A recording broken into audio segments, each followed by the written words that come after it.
been traveling around the country talking to the radio announcers, the church people and the street people, telling them that God has smiled on me. God has smiled on you if you got breath in your body. If he woke you up this morning and started you on your way. And I want to tell you some stories of people that God smiled on.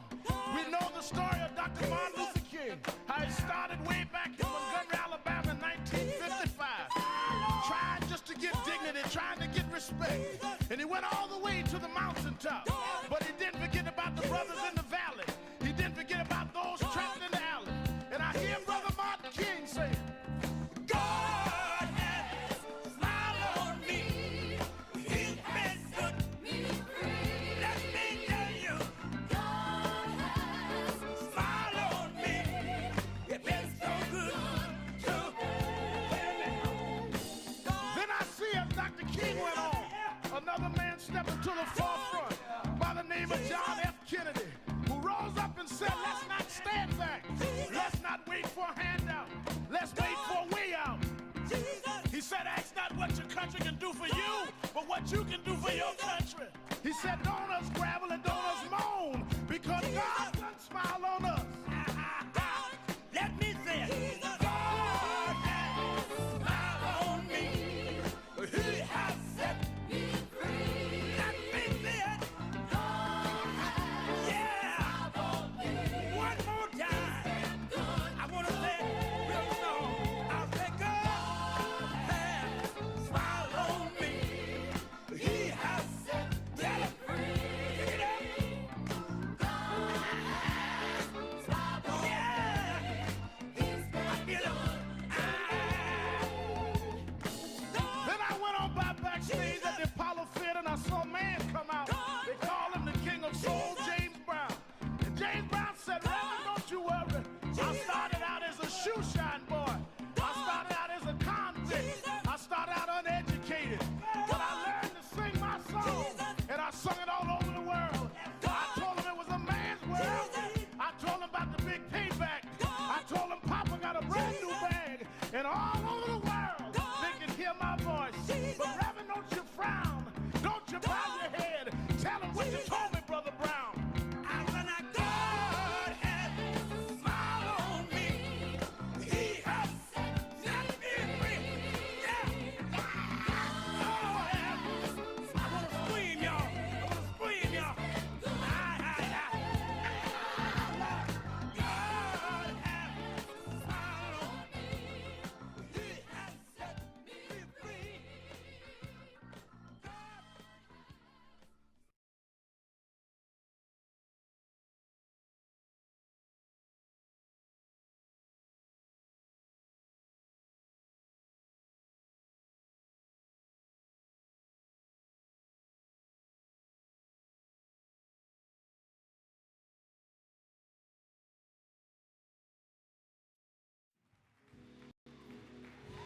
Baby face.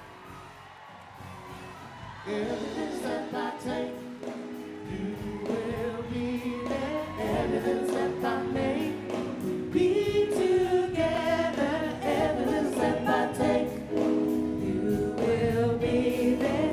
Every step I make, we'll be together. Every step I take.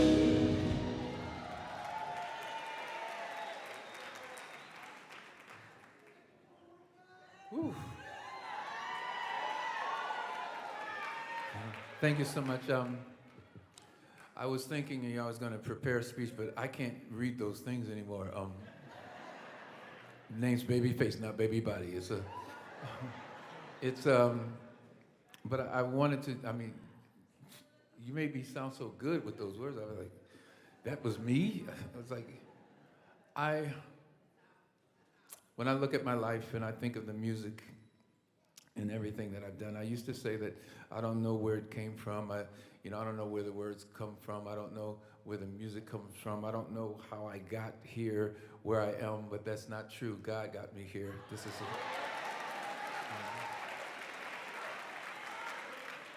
and it becomes more clear to me every day that's why I'm here. And I don't even know how I ended up standing here, except for the fact that I ran into Al at the Essence.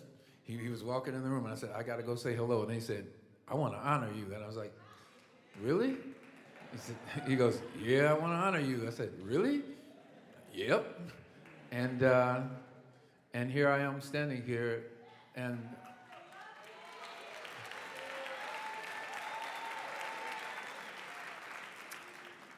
I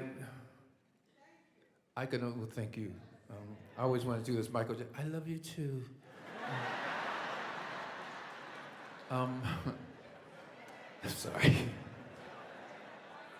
But I think of moments like this, I can't help but just think of how proud my mom would be for me standing here. I have to say that just to be standing here and to be invited by Al Sharpton, and I want you guys to really think about this man who invited me here and how he has been fighting the fight for us all of these years.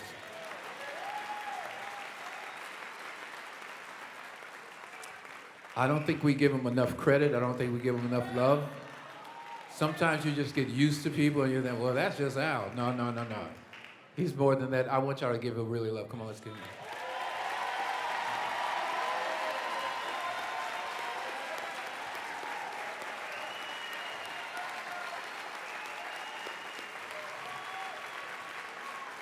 It's very true.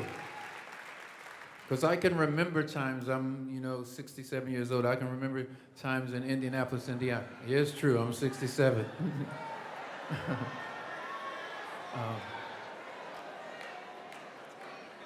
And I can remember times in Indianapolis when I was growing up, and there were places before I was 5 years old that I could not go to because I was black. And I remember how civil rights, how that changed everything for me and for my life, and that I'm standing here today because of all of those changes, and I was able to do the kind of music that I do and do everything because of those things happened.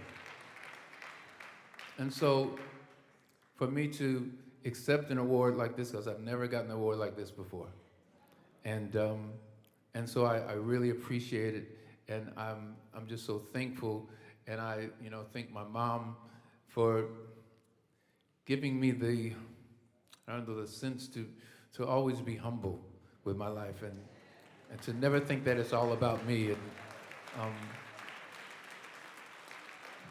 And so like I said, I didn't prepare a speech. I always just wanted to speak from my heart.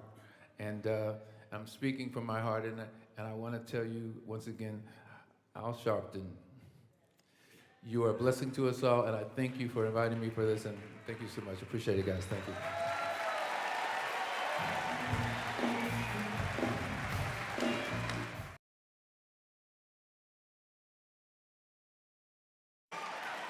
One, two, three, I got the feeling. Hey, baby, I got the feeling. How I got that feeling, yeah. Hey, got that feeling, y'all. Come on. Feeling, baby. Oh, I got the feeling, y'all. Can you put your hands together? I got the feeling. Oh, won't you say, baby, I got that. Ah!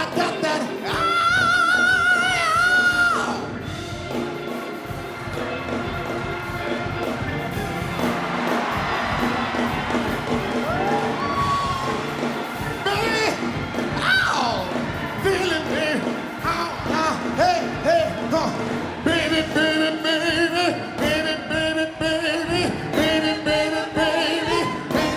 Come on, sing it out. Baby, come on. Can't hear you. Hey, I got that. Thank you so much. My name is True Osborne. Humbled and honored. Some of you forget where you come from and forget how you got there. And act like you got there because you were qualified or that you had a good resume. But some of us had to pay a price for your resume to even be read. Some of us had to take nights in jails and licks upside the head or shut out of boardrooms like Byron so you could walk down red carpets and act like you got there by yourself. So I received this award with a special special place in my heart and on my shelf because I'm getting it from a freedom fighter who never forgot where he came from and how he got there.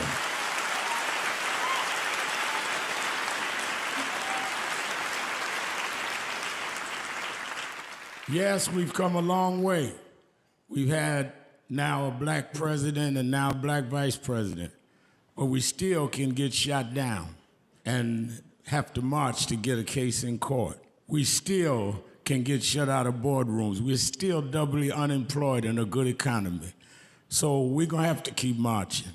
And I thank not only my family, a mother that raised me by herself, but I thank that lady at the end of the march that knows she won't be on TV that night and knows her name will never be in the paper, but she believed in me enough to get at the end of the line and make me look good. Because Dr. King used to say, if you call a march and no one shows up, you just going for a walk.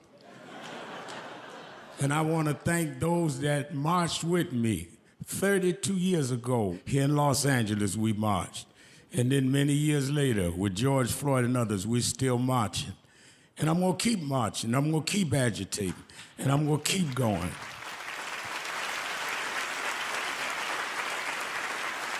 Until we don't have to do it anymore. Eddie, known you a long time, Mariah, Chris and your kids. And I promise you this, the only thing that I really live for is I get up with this dream that every bigot, every racist, everyone in this country that hates will say, damn, he's up again.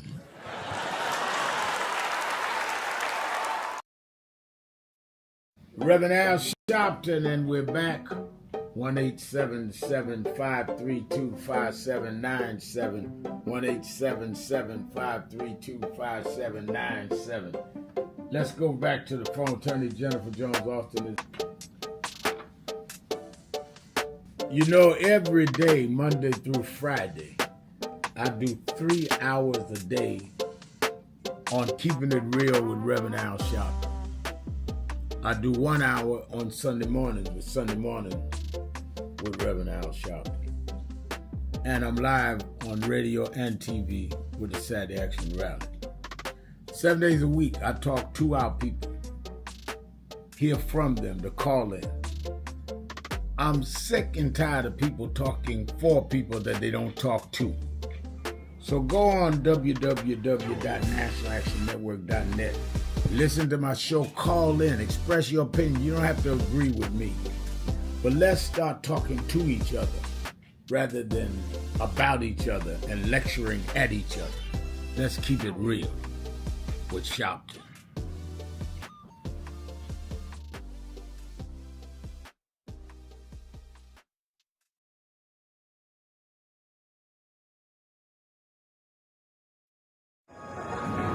Church, I want to present to you a man of God, a man of his community, the Reverend Howard Hundley.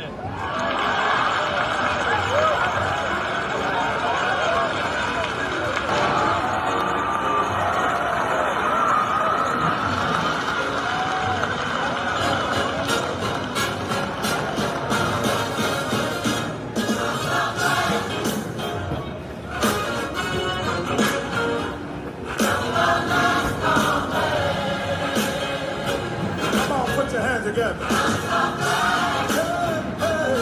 Yes, I am. Trouble don't last always.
Friday, have to fight for democracy. That's what it is.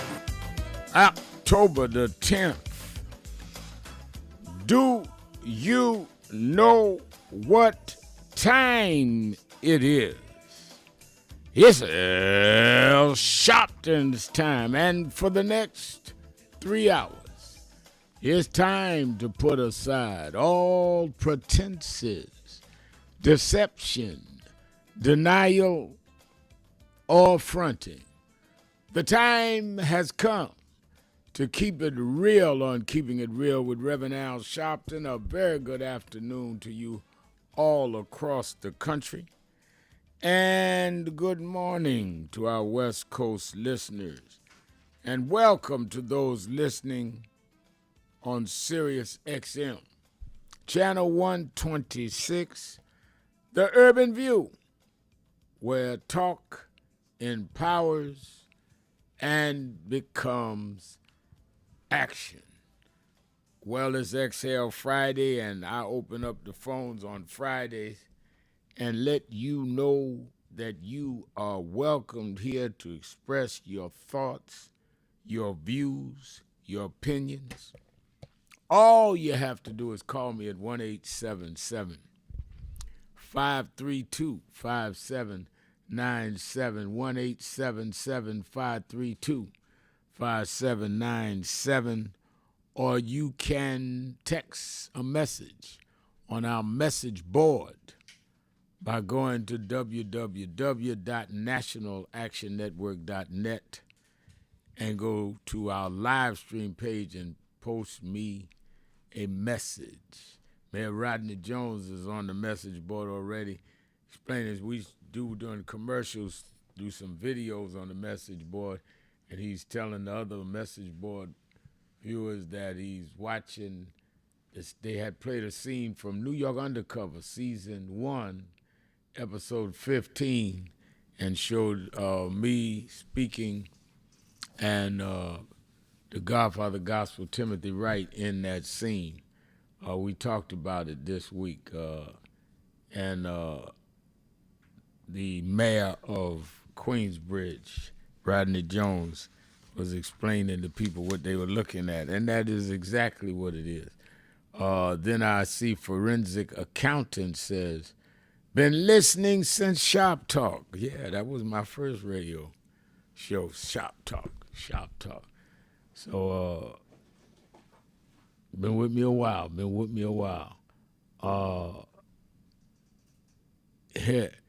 And Kennedy Marie Shabazz is saying, good afternoon to everyone. Reverend Sharpton, I'm hollering the James Brown song, Get On Up. Keeping it real. God bless you. And Reverend Sharpton, I love you. I love you back, Kennedy, I do. Let me say a lot is going on. The ceasefire in the Middle East seems to be starting. Phase 1, as they're calling it, is to release all of the hostages that Hamas took from Israel, the remaining hostages, dead or alive. And it is going to be a phase where they stop the ceasefire. They start the ceasefire, go forward with the pushing back the troops in Israel to a certain degree, and then deciding on what will be the body that will govern Palestine. Now, Israel and Hamas has agreed to this. Now, that's phase 1. Now, when they get to phase 2 of who's going to govern Gaza, how far back Israel backs away, that's where it gets tricky. And it could fall apart. Donald Trump is supposed to be going there Monday or Tuesday to Egypt to receive the hostages. And it's going to be interesting. He negotiated this, phase 1. I give him credit for that. I'm not going to be as low as he and some of his people are when he does something that he should be given credit for. then I'll give him that. Of course, we couldn't get to the end of the day. I was on Morning Joe yesterday morning. I gave him credit. I said, I give him credit on this, though I think he's dead wrong. And I'm fighting him on the Chicago as well as Portland and other places. He's invading cities and people's rights. And then late yesterday afternoon, he got his instructed indicting of New York State Attorney General Tish James. And the report was he accidentally posted a message pressuring Pam Bondi to charge his enemies, source says. And he has had Tish James, who was the New York State Attorney General, that got convictions of sexual assault and fraud on his businesses. He's had indictment on James Comey this week, and some of these indictments may be thrown out.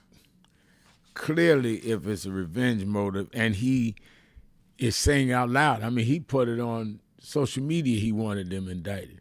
Well, how does a judge, a fair judge, let that go? And even if he does, how does a jury let that go? President of the United States is not supposed to be instructing indictments. And I think that when you look at the indictments and how thin they are, you will understand why and how this is questionable at best. Then we see that Congressman Mike Lawler tried to do a confrontation with Minority Leader of the House, Hakeem Jeffries, over the shutdown. And shutdown, again, I want people to understand this. The Democrats are saying, we'll vote with you to open the government, just extend the Affordable Care Act because it expires. They won't do that, knowing that by not extending it, that 11 to 20 million people will lose their health insurance, and the others it will go up. And the Democrats are saying, just extend it and let us debate it in January when we come back after holiday session. They won't do that. So that's why we continue to see a shutdown rather. And question now is, Trump and his administration is threatening to not even pay the workers for the days they're off. So let me get this right. You're going to shut down to take millions of people's life health insurance, and you're going to tell people they got to work even if they're not going to get paid. And if they don't come to work, even though they can't get paid, and people got things like they have to take care of their families and maybe find somewhere they can make money until this is straight, you ain't gonna give them their back pay. That's what you Trump supporters voted for. Well, that's what you get. Yeah. That's what you're getting. Other thing is that Trump had wanted to get the Nobel Prize, kept saying he deserved the Nobel Peace Prize. And they announced someone else today. The opposition leader in Venezuela got it for fighting totalitarianism there. I'm sure he was disappointed. Mayor Rodney Jones says, can you explain to me why people are upset about Trump not receiving the Nobel Peace Prize when he's declaring a war on American citizens? He's deserving of the Donkey of the Day award. I would not.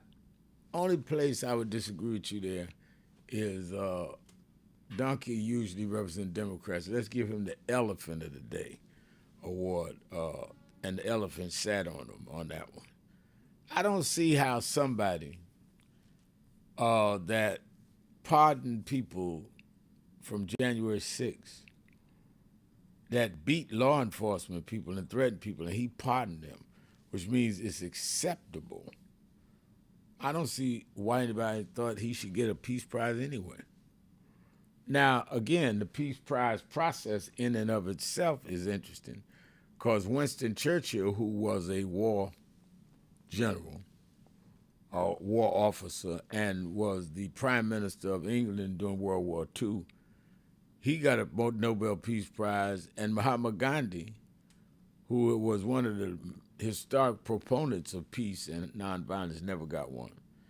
Dr. King got one. Ralph Bunche got one, but it is clear that Trump was obsessing on this, and he didn't get it this time.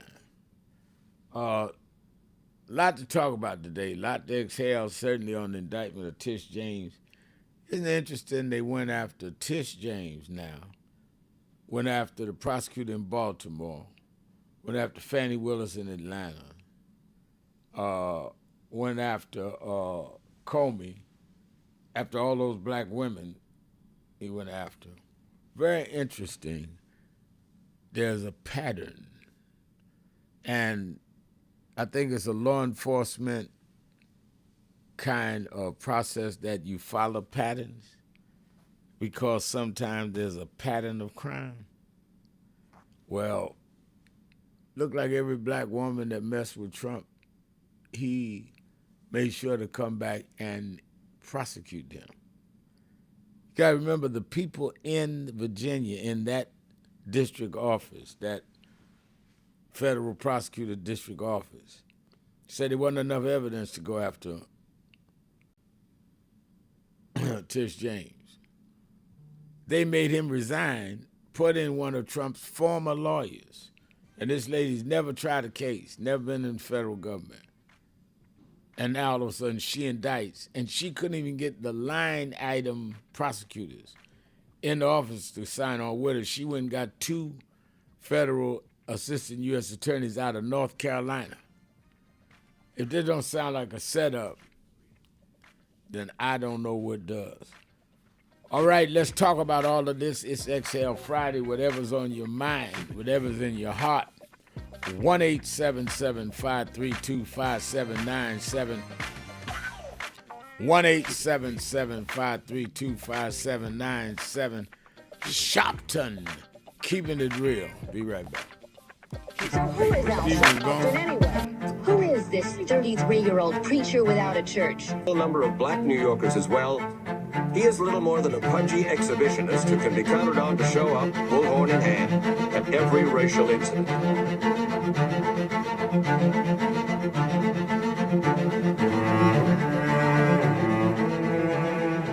I often quote Mark Twain saying, the 2 most important moments in life is the moment you are born and the moment you find out why you were born. I had a very troubling conversation the other day that prompted me to do this little video. Young man that I've known a while came to me and he was crushed. I mean, really crushed, because people were criticizing his work. He's in the ministry, but he's also an actor. And he said he couldn't understand why people were jumping all over, criticizing him, trying to find scandalous and derogatory things about him. And I told him, I said, you know, you very young. You don't know the road I've traveled. They called me everything but a child of God. A blabbermouth, a loudmouth, too flamboyant, an agitator, a racist, and I had to learn. Yeah, right. I was not defined by how others saw me. I was defined by how I saw myself and whether I was being true to myself. Some of you watching this don't like me. And it doesn't matter as long as I know what I'm doing and I like me for being real. So I'm doing this video to say to you, whoever you are and whatever you do, you may not be in ministry or social justice, none of this stuff, but don't live your life worried about opposition or people that don't like you. You can turn that around. Use me as an example. The same people that call me a scam artist, a con artist, a sellout, or racial hustler and all, I kept going And the people I respected started respecting and publicly embracing my work. When Coretta Scott King, the widow of Dr. Martin Luther King Jr., had this to say about Al Sharpton. A leader who has protested injustice with a passionate, unrelenting commitment to nonviolent action in the spirit and tradition of Martin Luther King Jr. And I am talking about your leader, our leader, the Reverend Al Sharpton. The other thing that hasn't changed is the National Action Network's commitment to fight injustice and inequality here in New York City and across America. And that's not only a testament to Reverend Sharpton, it's a testament to all of you who are here tonight. First and foremost, to Reverend Sharpton. I saw him when he first came on the scene, and I have marveled at his tenacity, at the development of his intellect, and his devotion to our movement, and much he has contributed to the world we are experiencing. I am honored, and I must say that when I had my debate with Dr. King on the issue of the church and religion, he didn't warn me that after his departure, his space would be filled by another preacher, and that preacher would be Al Sharpton. All you want in life is people that matter to you to say you did all right. And more important, that you can look in the mirror and say you did all right. Thank you, Rev. Thanks for that introduction. Look, we've known each other for a long time. I'm grateful not only for your leadership and partnership, but quite frankly, more importantly, for your friendship. And thanks to all of you, members of our nation's most important civil rights organization. You have been, over all of your years, such an extraordinary leader. You are a voice of truth, a voice of conscience, a voice of practicality around what we must address and what we can do.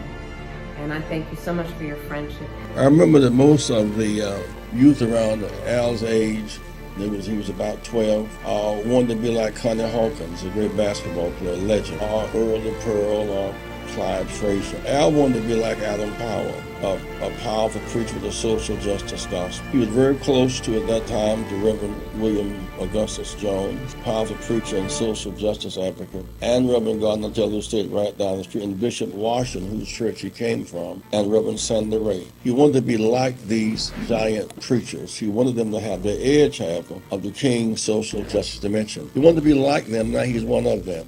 Perhaps taller than most of them because of the risks he has taken and the reward God has given him with his gift. I remember so well that I first escorted him to jail. He was around 13 years old with the jail fighting the ANP. He was in the lineage of our struggle. He grew up in it. We didn't just see him on TV one night. He didn't happen. He came bottom up, not top down.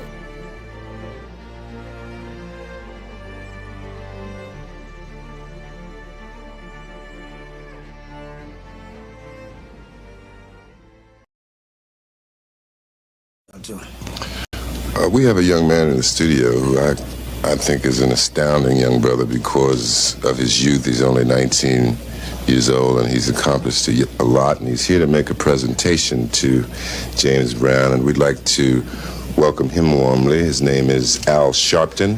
How about it for Al Sharpton? Al is the National Director of the National Youth Movement Incorporated. Right, Al? That's right. And what do we have here? Well, we come to break tradition. We know that in the recording industry that they give a gold record to those that achieve a million seller. But we view your million seller payback as a black record because it is relevant and says many of the things that young blacks have tried to say and could not musically express in our own little way. And we feel the payback is sort of like the theme song of Young Black America in 1974. Yeah.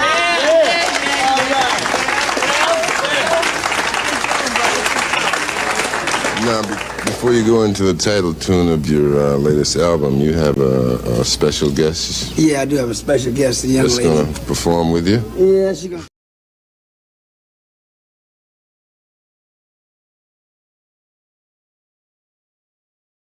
Thank you for joining us for Weekdays Live with Reverend Al Sharpton. Take the time to share this broadcast right now. Tell your friends it's time to keep it real with Reverend Al. Comment your questions now in the chat or call Reverend Al Sharpton directly on air at 877-532-5797. Now stay tuned for Reverend Al. This is Reverend Al Sharpton. As you watch the broadcast, support National Action Network. Go to www.nationalactionnetwork.net and be involved. You can join, take your membership right online, www.nationalactionnetwork.net. Getting ready to start the program, but we need you to be part of the movement.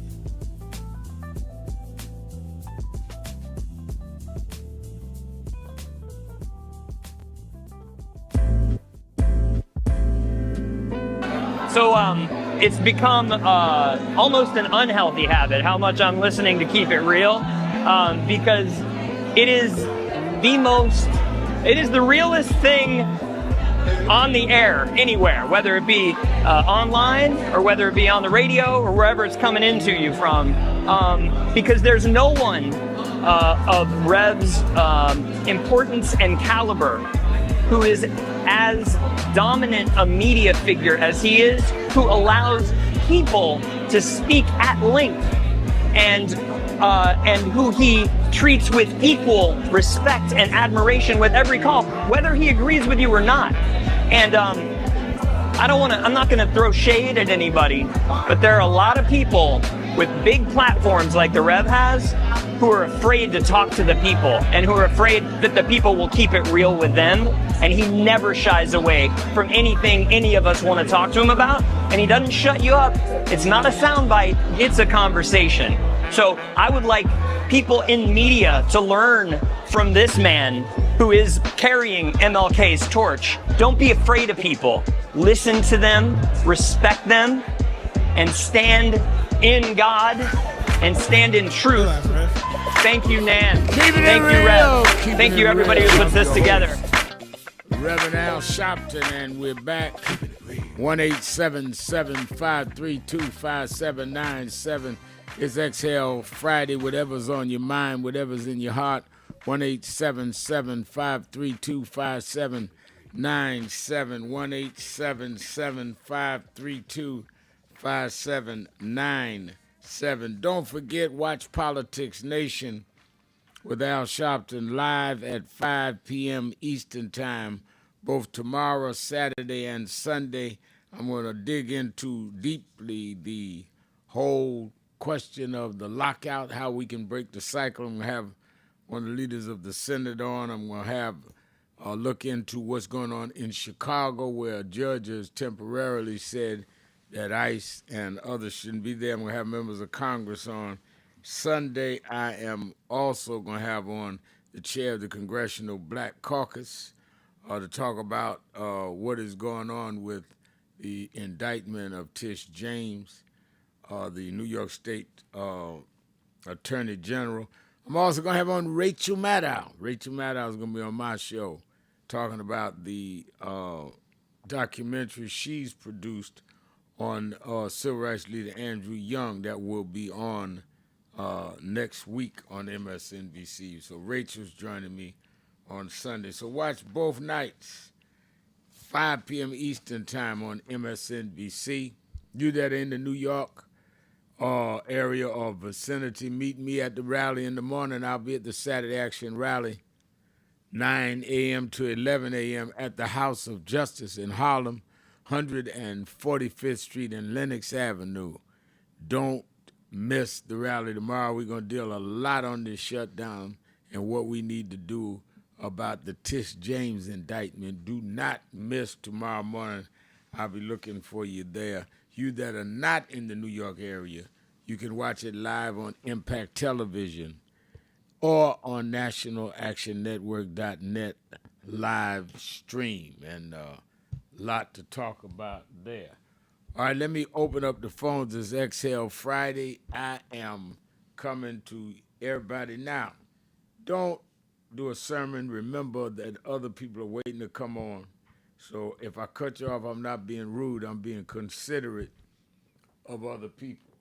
Let's start with Disco Brian. Disco Brian in Philadelphia, Pennsylvania, WURD. Disco Brian.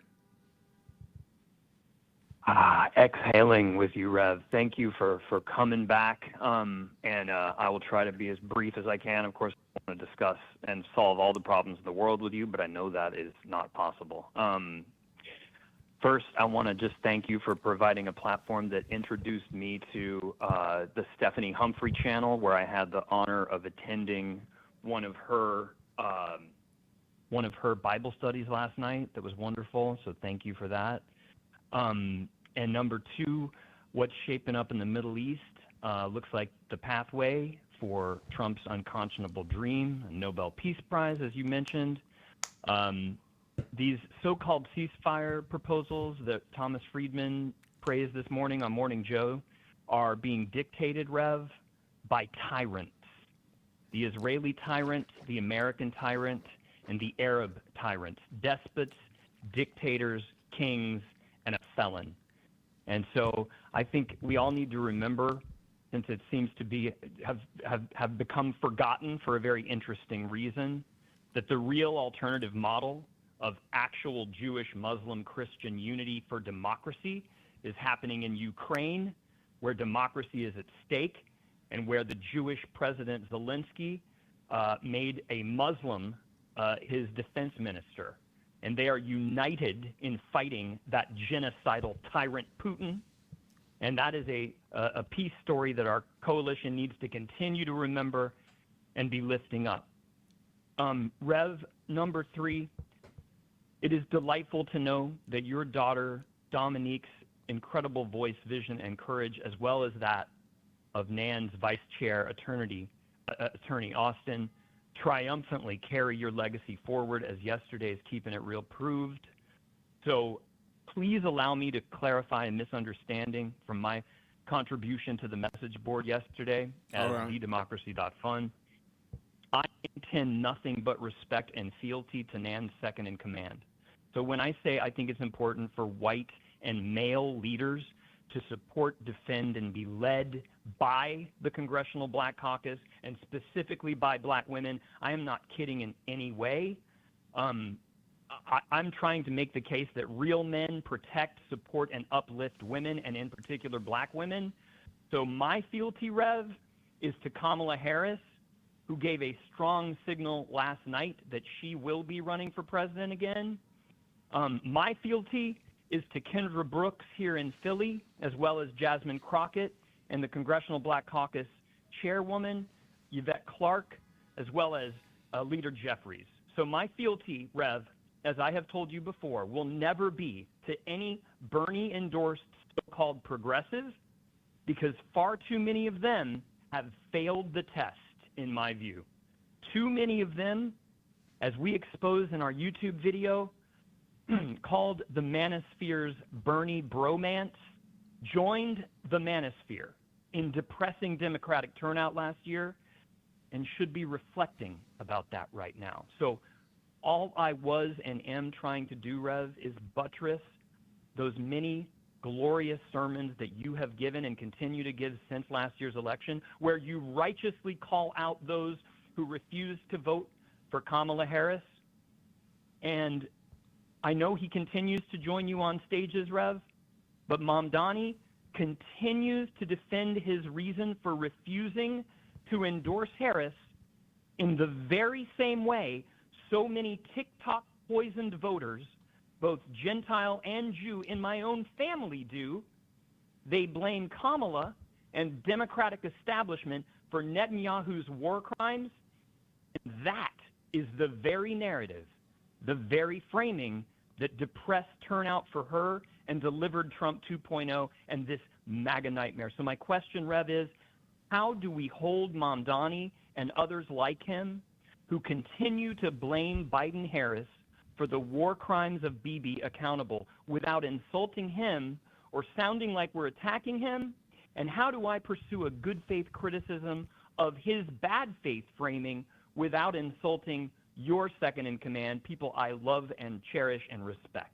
Thank you, Rev. All right, thank you for your call. Well, I don't know that it's about not hurting anybody's feelings. It's about what's right. I think that the questioning of Mandami or anybody else on their statements about Kamala Harris last year or Joe Biden are appropriate.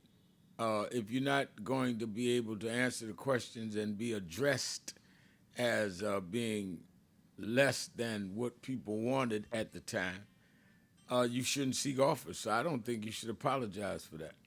I think that they need to be able to answer the question.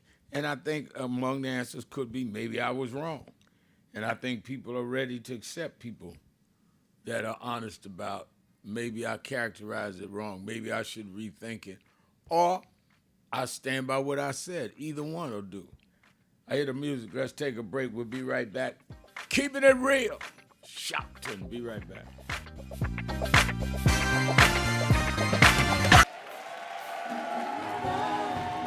Knew love like this before,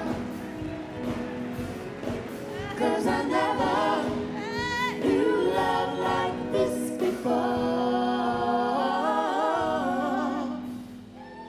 Sounds so good. That was beautiful.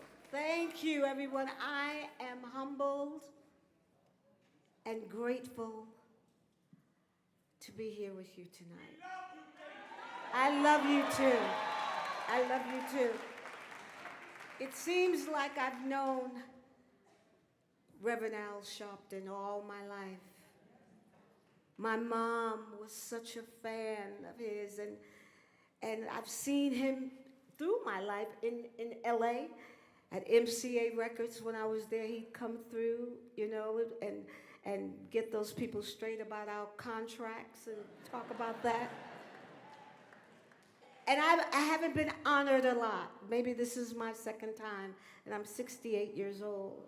And I've been in this business my entire life. I've never done what you would call a real job. But I am truly honored, and I'm thankful, and I love us. I love my black people.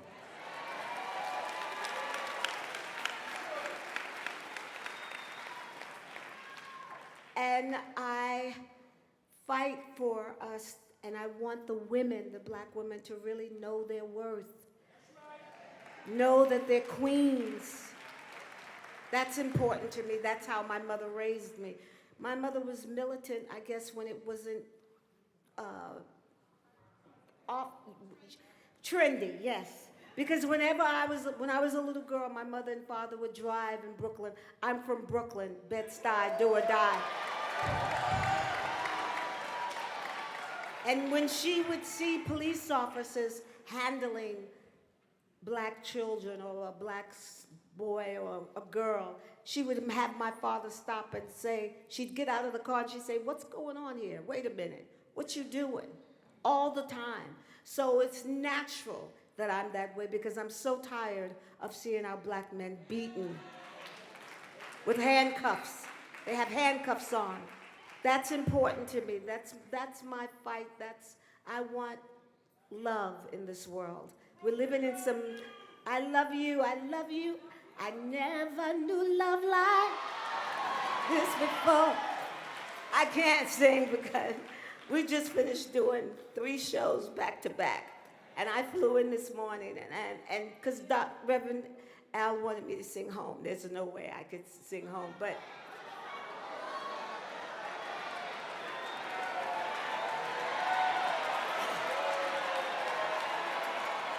okay.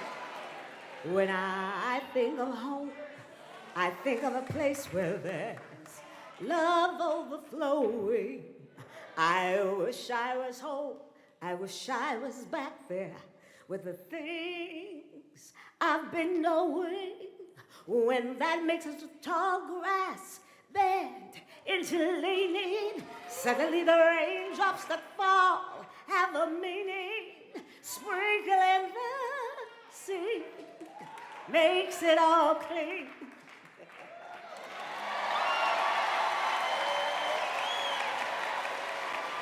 But thank you. Thank you. Happy birthday. Happy Happy birthday to you. Happy birthday. I love you. I love you with my life. Stephanie Mills.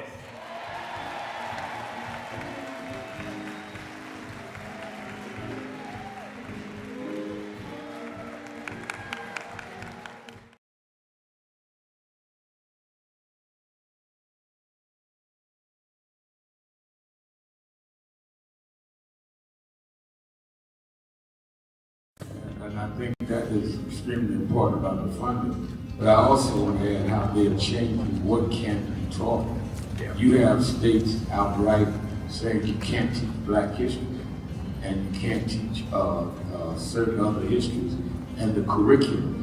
You have this administration that is literally taking out exhibits from the Smithsonian. So we have not only an education problem in terms of resources, we have an education problem in terms of curriculum and what people are being taught. So I have one grandchild, 6-year-old.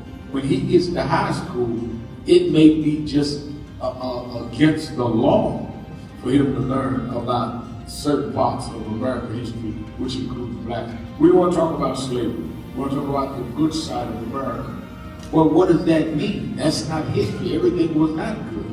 And I think that that is the threat that we've got to fight, which is why we've got to fight with the courts and the streets, because they're literally changing the textbooks as we go. As they do that, they change the opportunities, because then the fight against affirmative action is not having access to these institutions and telling these institutions, this whole fight around DEI, which they did, started at Harvard with a Black woman president. Started with them saying, you can't teach me.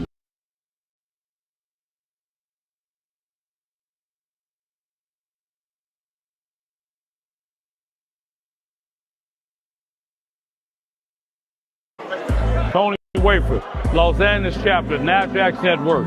He just came in here to New York a couple days ago, had to stop by the House of Justice, and I sure enough found some justice, so I know I can leave here feeling like I got peace.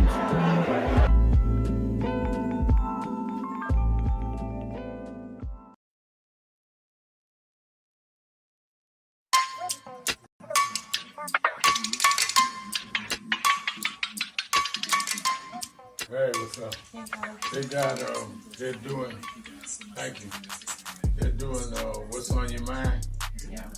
All right, then, we got a birthday this week. I got to talk about that. Oh, no. Happy birthday this weekend. And Carrie White's birthday, right? Corey's birthday's today. Yeah, and I got to tell Reverend Bird, be ready, Daniel, 5th chapter, I want him to read. And I'm ready. Got a message from today, so we'll be on the air in what? Half hour. About a half hour. You should tune in to the WBLS 107.5 FM and National Impact and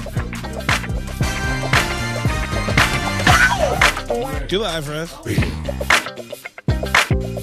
Keeping it real. Keeping it real. I'm your host, Reverend Al Sharpton. It is Exhale Friday, 1-877-532-5797, 1-877-532-5797, or go to our message board, O.G. Kelly, saying blaming the Democrats for shutdown when you control the House and Senate and the White House only proves you can't govern.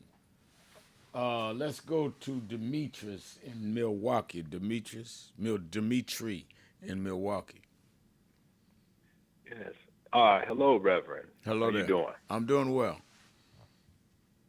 Good. I love your show. I try to tune in as much as I can. I like how you go in on Trump and his administration, exposing all the lies, the deceit, and even the criminality and the contradictions within his administration. I really admire you for doing that, because it seems like a lot of people are, you're welcome, because it seems like a lot of people are afraid of him. And you're not, obviously. But I was just wondering, who's at fault here for the shutdown? I mean, it should be obvious. But do you feel it's more him and his administration, or some of the Democrats are at fault? Who do you think is Well, I think responsible for this? in honesty, and thank you for your call, and Dimitri, and good question. I think that it has to fall on Donald Trump and the Republicans. They control the Senate. They have the majority. They have the majority of the House.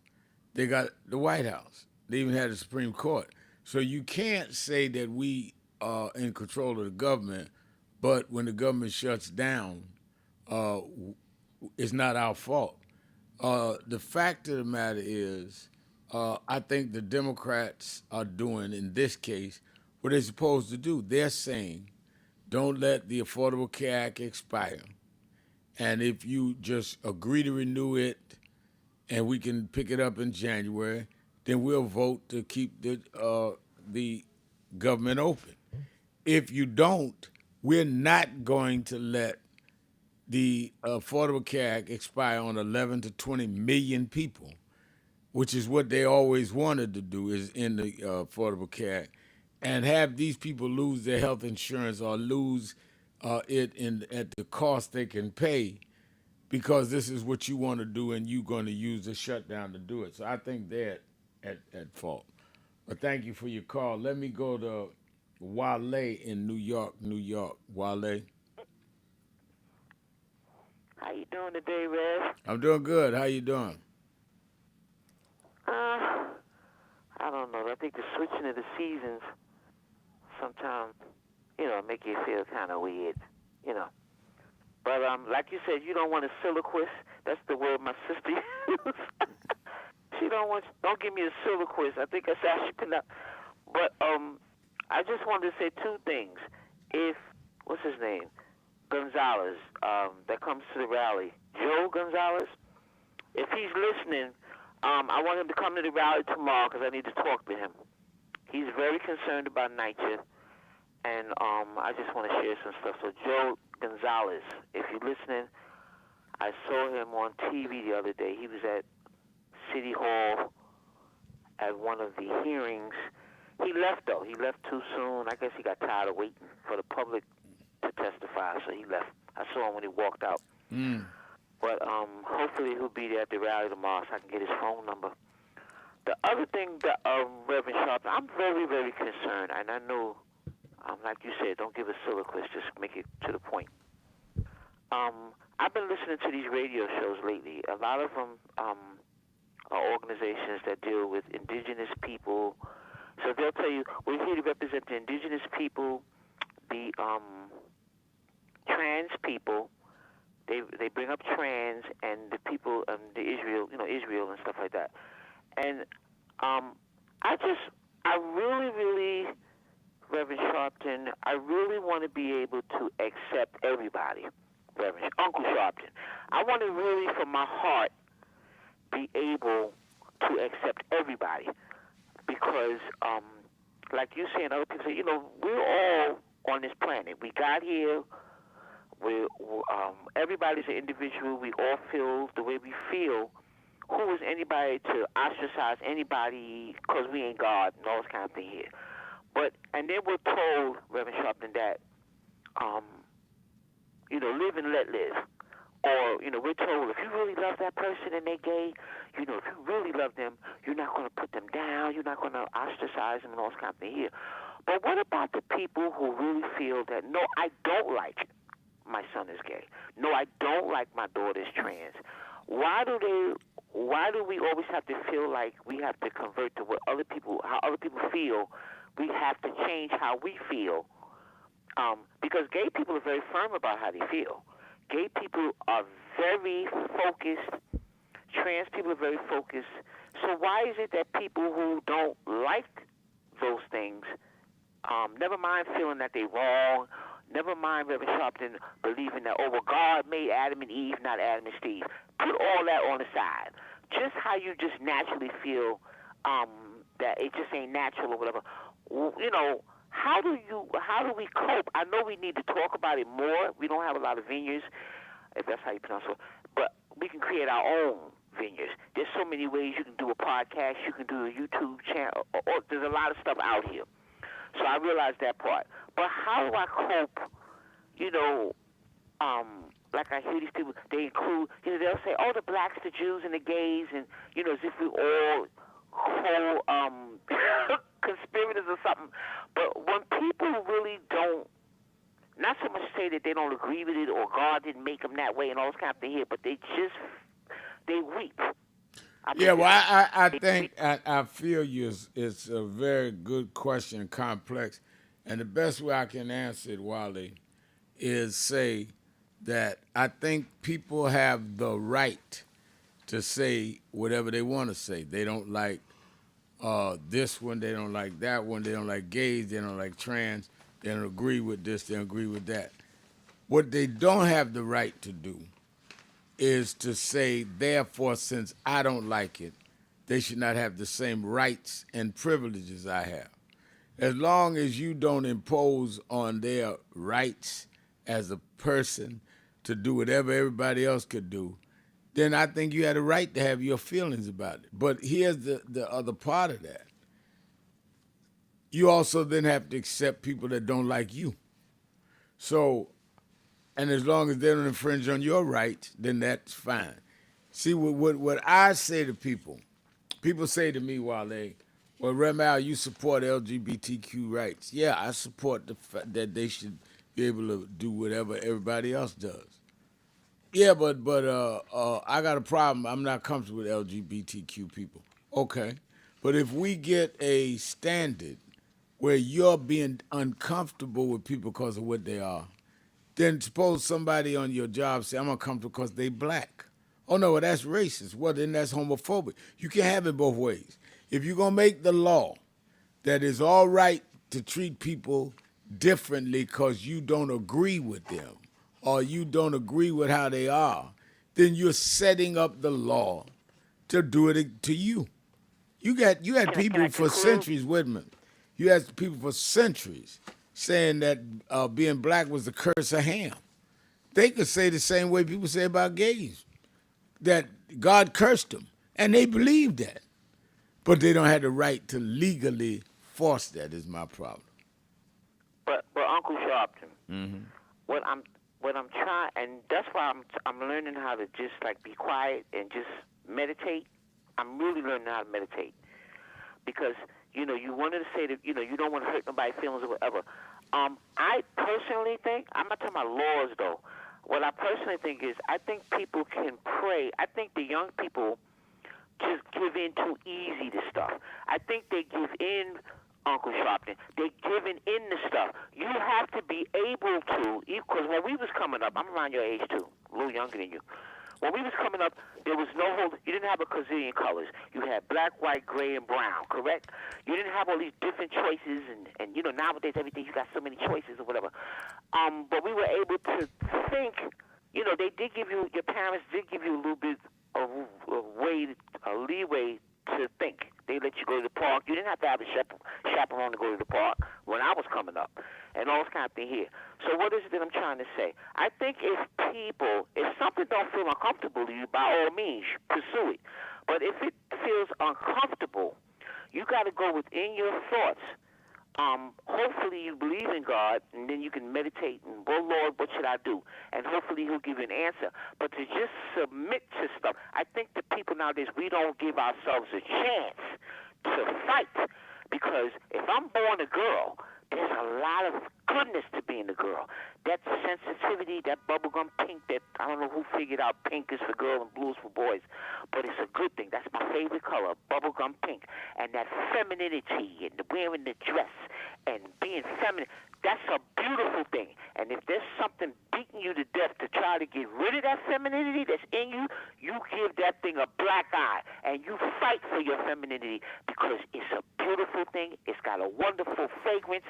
And if you're a boy, you fight for your masculinity and your boyhood, and you don't let nothing take it from you. But I think, again, Wally, I think thank you for your call, thank you for your call, but I think, again, you had a right to that opinion, but you don't have a right to make laws that make them. Because they could say, I'm fine. I feel great what I do. I'm saying that we must protect everybody's rights under the law. Otherwise, others can use that against us. And that's what you're seeing with Donald Trump and them. So there's a lot of things that go down that I'm not comfortable with, but I'm going to fight for their right to do that. And I just say I'm not with that, but you had the right to do that. But the minute I start saying that you don't have the right to do anything that I'm not comfortable with or I disagree with, I am loading the gun for somebody to do it to me and you. That's all I'm saying. Let's take a break. Exhale Friday, whatever's on your mind. And that was a good exchange, by the way, Wally. We need to talk more about stuff like that. 1-877-532-5797. Shopton, keeping it real. Be right back. Thing past hope. Because, I grew up, like I said, single mama on welfare.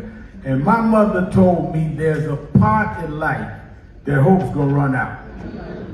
But she told me you got a double barrel in your engine. I said, what is that? She said, you can switch from hope to faith. Faith is a little deeper than hope. Bishop Hilliard is here. Faith is when hope runs out. Faith is the substance of things. Hope for the evidence of things not seen. Faith is when we were emancipated after 246 years of slavery and walked off the plantations with no education, no money, no future. And we built black churches and black colleges and black fraternities. We had faith. Faith made us stand up to the most powerful nation in the world and turn it around. Faith means we went from the back of the bus to the front of the White House. We've come this far by faith, leaning on the Lord, trusting in His holy word. He never failed us yet.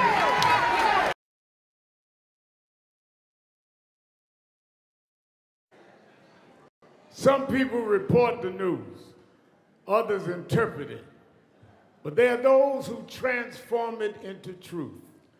Ari Melba has redefined journalism with intellect, creativity, and courage. He blends culture and current events, politics and poetry, truth and transparency.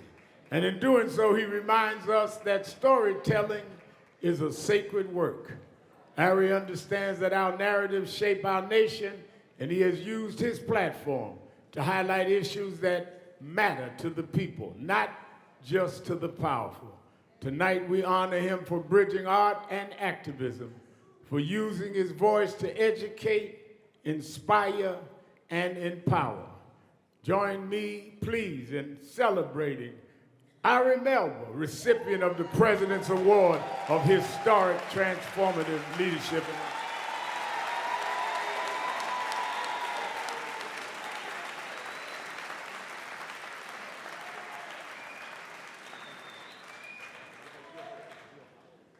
Good evening. Thanks for having me. How are you guys doing?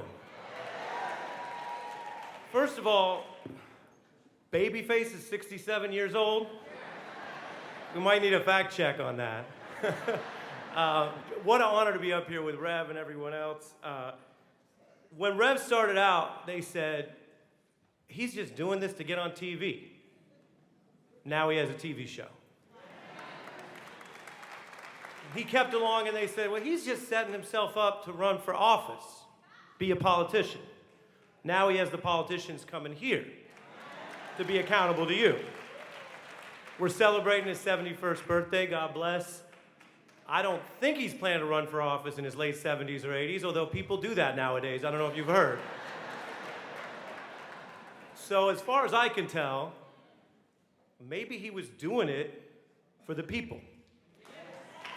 Maybe he was doing it for voting rights and human rights and being an advocate for people in communities where when bad things do happen, they don't have a local advocate or a federal advocate, or suddenly it doesn't feel like they have anyone who cares about what's happening to them. So it's funny, in the middle you can't always prove the case, but by this stage in his illustrious contributions to the United States, he's doing it for everyone. So shout out to Rev.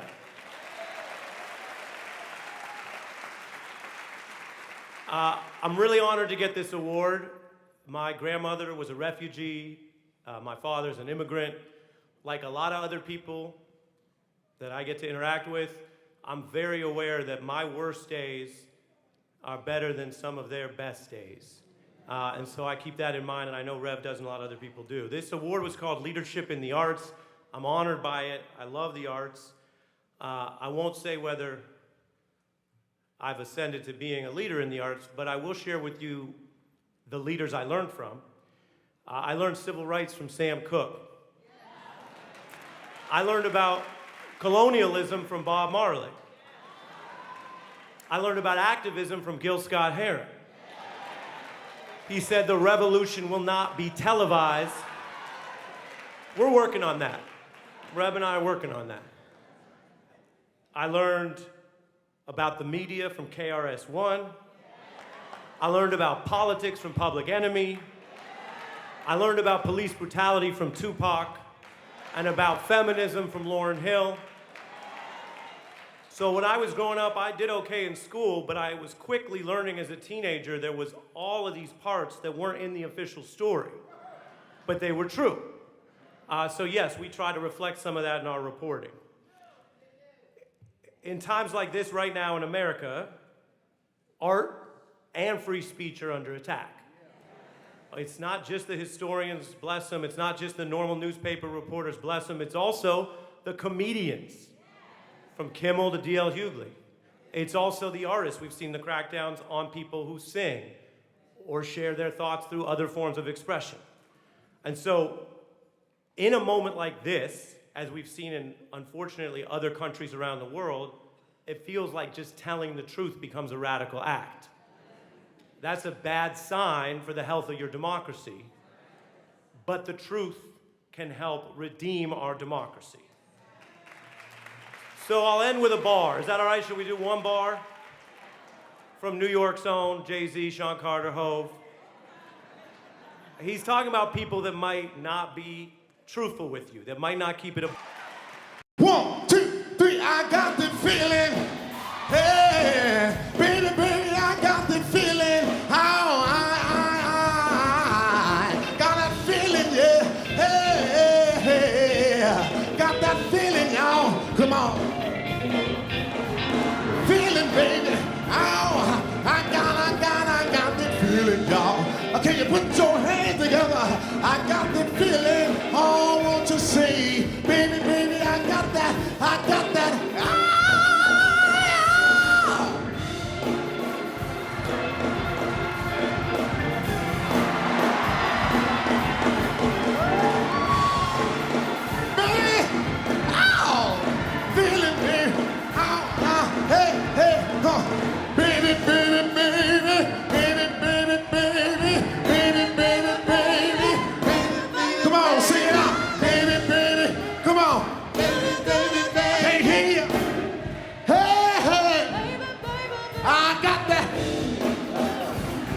Thank you so much. My name is True Osborne. Humbled and honored.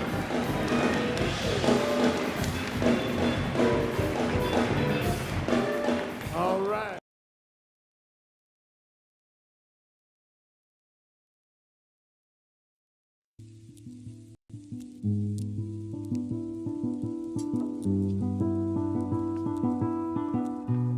I had a thought this morning that I want to share with you about mentorship. I am able to do a lot of what I do because I had great mentors. I had a thought this morning that I want to share with you about mentorship. I am able to do a lot of what I do because I had great mentors. But there are correct ways and incorrect ways to mentor people, in my opinion. I was mentored as a boy preacher by Bishop F.D. Washington, one of the great Pentecostal preachers of his time. Then Reverend William Jones, who became my pastor after Bishop Washington died, who was unquestionably in the top 5 black church ministers, theologians. Reverend Jesse Jackson, I started my activism under his leadership, he and Reverend Jones. And I learned politics directly as a youth director from Shirley Chisholm. So even though I didn't finish college, I had the most unique education in the world from being exposed to giants. But the one thing I learned is as I grew older and people started coming younger than me and wanted me to teach and mentor them, the magic of the mentors I had is they did not want me to be their clone. They wanted me to learn things from them and use my own gifts and talents in my own unique way and let me do things on my own, because they knew that if I flopped in some things, it would teach me for the other things. They'll come and help me once I was down, but they were not going to have me avoid being down. And they were not going to impose themselves on me. Why am I saying that? Because too many mentors want clones and too many mentees. Keeping it real, keeping it real. I'm your host, Reverend Al Sharpton, and we're back. It's Exhale Friday. Whatever's on your mind, whatever's in your heart, and we're going to let you express it. You can call in at 1-877-532-5797, 1-877-532-5797, or you can go to the message board at nationalactionnetwork.net, go to live stream. When I go to you on the phones, please keep it short. I have a full board. I want to get to everybody. Let me bring in, I'm joined by one of my special assistant here at National Action Network, minister and political analyst, Reverend Stephen Marshall. How you doing today, Reverend? I'm great, Rev. Great to be back with you. Explain to the national audience, you do political work in the city aside from your ministry and aside from the civil rights work you do through NAN. What is the reaction and the general attitude of people that you've encountered in the last, I guess, 18 hours around the indictment of the New York State Attorney General Tish James? I think people are overwhelmingly, well, let me put it like this. I don't think people are surprised. The president has put a target on the backs of those who he feels went after him, prosecuted him, although judges who are sworn to the bench in a higher oath of integrity as it relates to the law and the Constitution has deemed him to be found liable for those things. But people are overly upset around this blatant, probably the biggest act of political reprisal that I know I have seen in my short years of living. People are more pissed off, I think, than the notion that Trump was actually going to do it. I think it's mostly sobering now that he actually did it.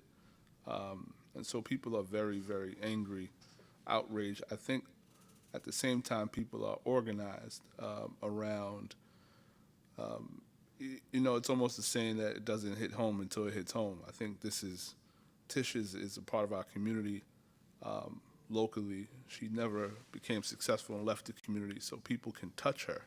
So I think this feels more like a family member being accused of something that many feel like she has not done anything wrong.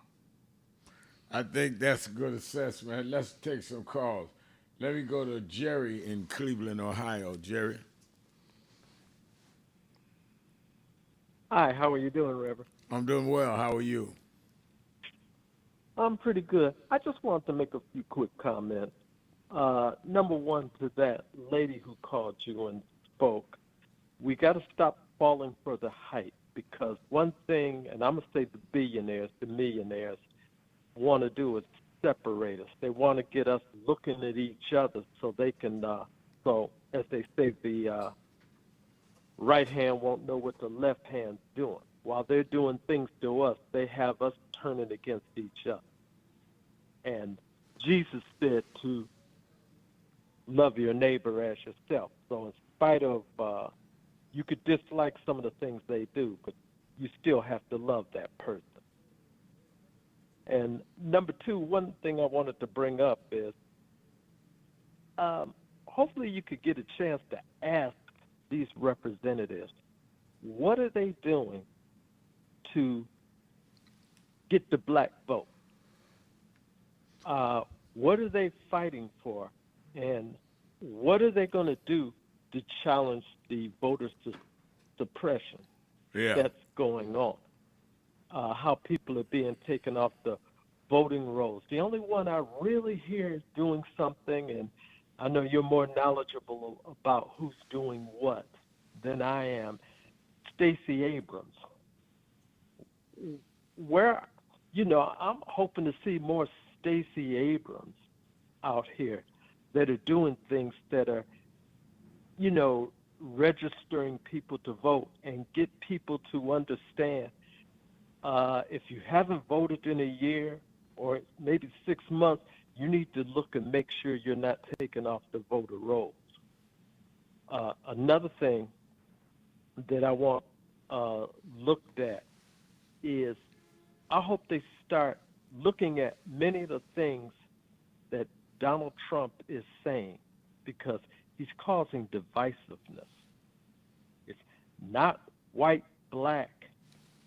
He's just saying the left. At that funeral, when that lady spoke, and I'm no fan of Charlie Kirk by any means. I think he was vile. But when that lady spoke, he came out and said, I hate the left.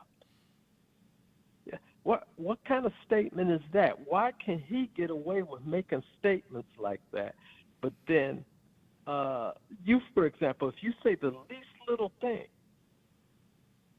everybody wants to jump on you, and all of a sudden it's big news. But he can make a statement like that, and there's barely a whisper. And so-called, and I call them so-called Christians, that come out, and again, I think I said it to you before. Jesus said, when you were hungry, you fed me. Mm-hmm. And the bottom line is, as I heard a guy on YouTube say, Jesus was an immigrant when he went to Egypt. So how would you treat Jesus today? And I guess most of these people would say, hey, you're here illegally. Get out the country. But we got to stop looking at each other, because that's one way they always get away with everything they want to do. They have us looking at each other, blaming each other for the little things. And just like Mamdani, you're not going to agree with everything he's for, but I bet you he'll do a lot more good things than a lot of these other ones out here. So we need to stop trying to fight him so much as be aware of these Republicans that are running for office, because they're about money more so than they are about people. That's all they care about. I kind of don't understand. If you're a billionaire, what are you going to buy, or what are you going to do with another $1 billion you can't do already? I just don't understand it. That's all I wanted to say.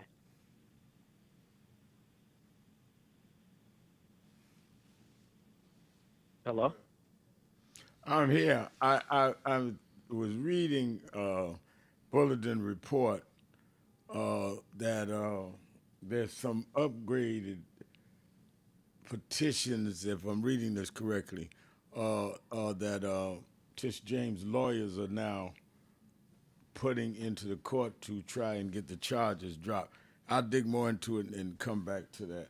But I think what you were saying, your exhale, is correct. I think that we need to adjust, that people that may think different and behave different, as long as they're not imposing that on us, that we should not deal with that. I grew up in the Church of God in Christ, Reverend Marshall, which was totally against homosexuality. We didn't even talk about trans back then. and was totally against even second marriages. And I had a more open view, even as a boy preacher, because my sister was gay, who I lived with, me, my sister, and my mother. So it was personal to me. Whether I agreed with it or not, I did not want my sister not to be able to go to certain schools or colleges or get certain things in society because she was gay. And I think that that's where the divide is when people want to make what they believe the law. And when you do, you open up the door for others to make it illegal for you, because that's how they feel. And if they're in the majority, look at the shutdown. They can vote us back into slavery if they want. If we start legalizing your feelings can rob people of whatever life they are.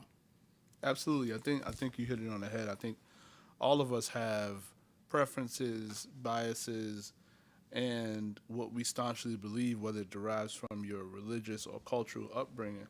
But I think it is absolutely correct. We must understand that our worldview is not just us in our own world, but there are those, or a segment of people who believe the exact opposite of us, and some of that is what we're seeing in this political climate in America. I remember when I was growing up, they used to say in my church it was a sin for a woman to wear pants. Right. I mean, and they enforced that in the church. And then later I saw some of the same women, as culture changed, wearing pants. And I told my mother they're going to hell, and she said, no, that's a personal opinion. So, I mean, I think we've got to be careful not to lock ourselves into situations and make them law. You had the right to feel a certain way and right to tell them that. But you don't have the right to walk around making that the legal limitations. And that's what I think is happening too often. Let's take a break. I'll be right back. A lot of callers. I'm coming to everybody. It's Exhale Friday. Shopton, keeping it real. Be right back.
I've been traveling around the country talking to the radio announcers, the church people, and the street people, telling them that God has smiled on me.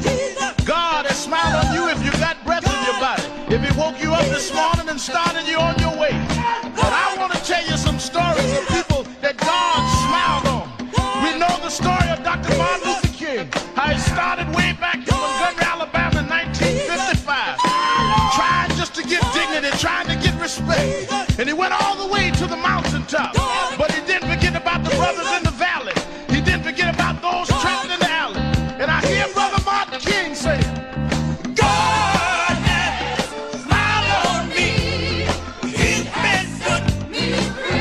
Let me tell you, God has smiled on me. It's been so good to me. Then I see as Dr. King went on, another man stepping to the forefront by the name of John F. Kennedy, who rose up and said, let's not stand back. Let's not wait for a handout. Let's wait for a way out. He said, ask not what your country can do for you, but what you can do for your country. He said, don't us gravel and don't us moan, because God done smile on us. Let me say it. God has smiled on me. He has set me free.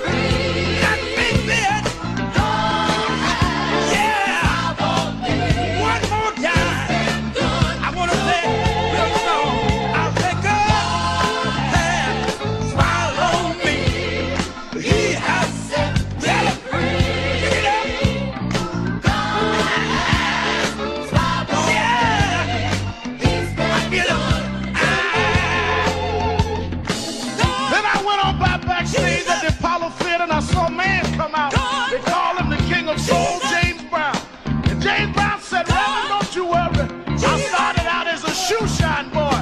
I started out as a convict. I started out uneducated. But I learned to sing my song, and I sung it all over the world. I told them it was a man's world.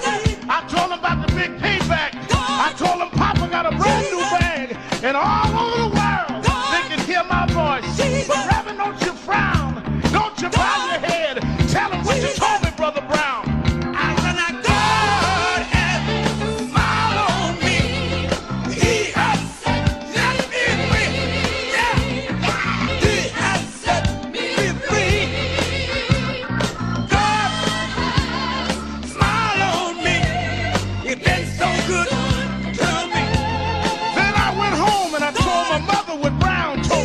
And she said, son, even though we don't have much, we don't need relief, all we need is belief. And she said, he didn't tell you no lie, because the Lord will take care of you. God sits high, but he looks down low. And every time you get discouraged, every time you're burning down, all you have to do is think of the things that God made a way for you and look toward the heavens. Lift your eyes to the hills and say, God, God, God, don't smile on me. Now then the God has smiled on me. He has set me free. God has smiled on me. And that has been so good to me. Yes, he has. I said, God smiled on me. He has set me free. And I know all over the country, smile on me. We need jobs. We need a way to make it. We need help. We need jobs. We need a way to make some money to feed our families and raise our bread. We need a way to survive, so we don't need crime as a survival kit. We just need a little bit. But don't give the hope up. Don't lose the faith, because God will smile on you. God will give you the strength. God will make a way for you. Adam Clay Powell said, keep the faith. Keep the faith, baby. I hear Robert Kennedy saying that it's not the dream of, but it's the dream that'll live on forever. Just know that God will smile on you. Dr. King had a dream. Dr. King said, I went to the mountaintop, but I didn't stop there. I looked over and saw the promised land. I hear Brother Malcolm saying, don't sit on the stoop. Stand up and be a man. Respect yourself. Be somebody. Then I hear the brothers in the Hispanic community say, I'm going to stand up and be a man. I'm going to do the best I can. I had a reaper say, I don't care what time you come home, but just give me some respect when you get there. Now God has smiled on me, but he has set me free. God smiled on me. It's been so good to me. Sit down. And as we move on in history, let us remember that if we look to God, God has the answer to all of our problems. God is still the same God he was years ago, and we can still make it. We can still hold on like Frederick Douglass did. We can still keep him on like Martin Luther King did. We can still ride on the way everyone that made it did. They didn't have much, but they had a whole lot of faith. They didn't have money, but they had a lot of determination. We know that God will look out for his children, that God will make a way out of no way. If you just keep the faith and refuse to lose, and God will make a way, because God's children don't have color. God's children just have will. And I can still hear somewhere in my mind James Brown say, God has smiled on me, and he has set me free. Let me sing here.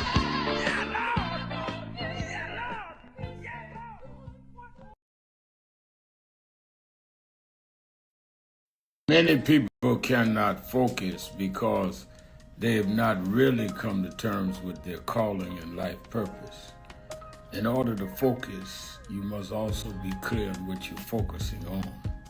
So if you're not clear on your purpose, if you're not clear on your life's calling, then focus on seeking that. Because if you just read the ways and roads you traveled, that you didn't even choose that were sort of just laid out for you by God. In that, it's telling you, speaking to you about what your purpose is and what you were born to do and be. I learned the things that I didn't plan had to be planned by God, and God's plan was directed toward God's purpose in my life. And I focus on that. Not focus on what others do, not focus on how well they're doing or bad they're doing, but focus on whether I'm in line and aligned with what I'm supposed to be about. And in order to move straight ahead, you have to be focused on the path you're running on.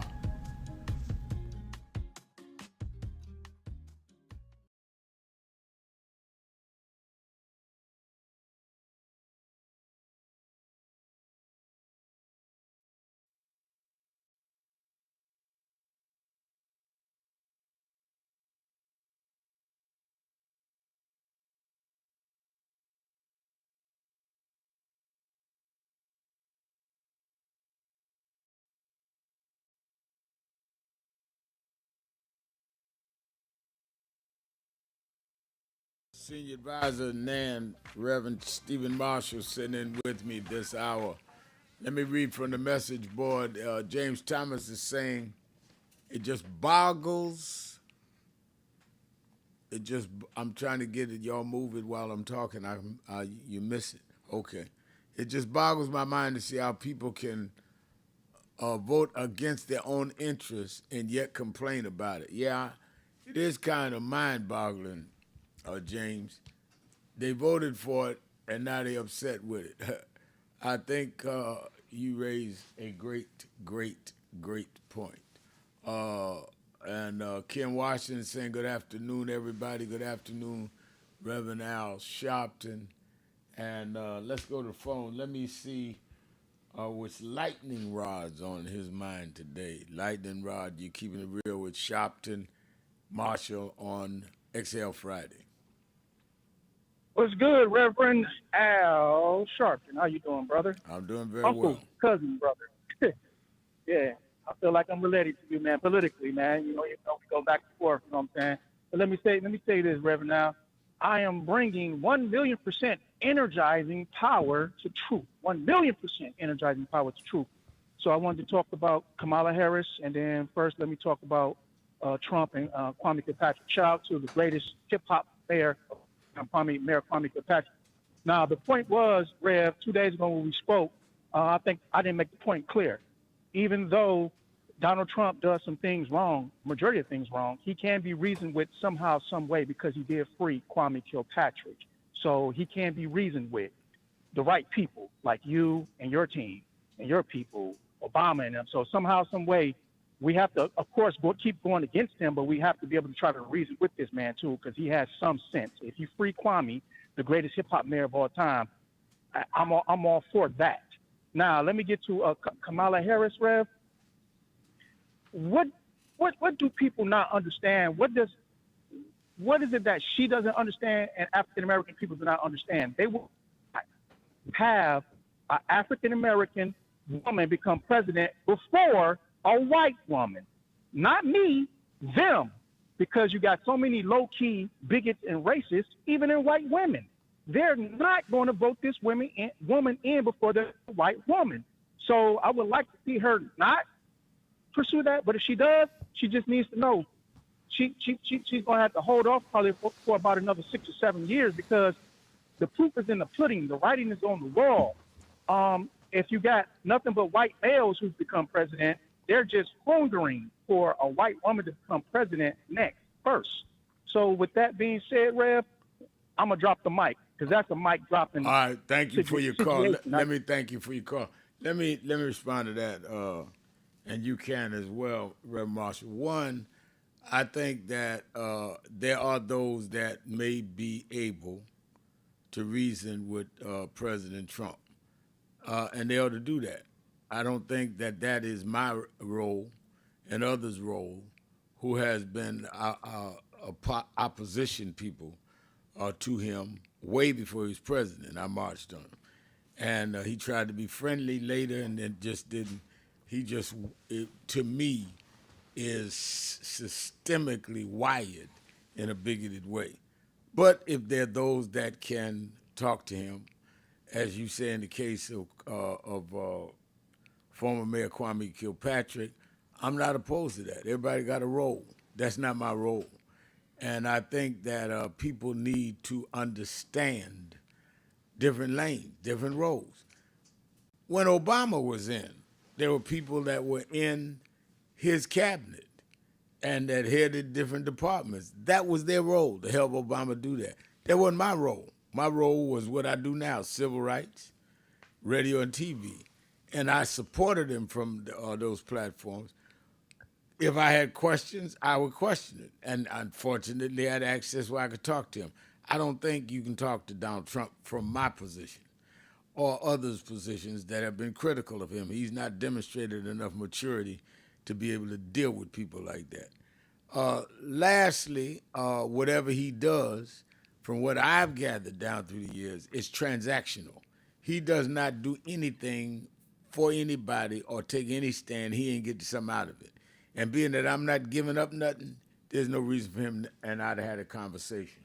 As far as Kamala Harris needs to understand, they're not going to have a black woman president before a white woman president. I don't know that's certain. It sounds logical, but they were determined ever to have a black male president, and we did that.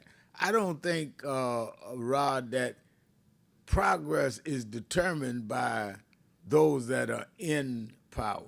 It's determined by those that are fighting to change the situation that's in power. If enough people got up and said we're going to have this black woman president, she'd be president. She got 75 million votes, more than most people that won for president ever got.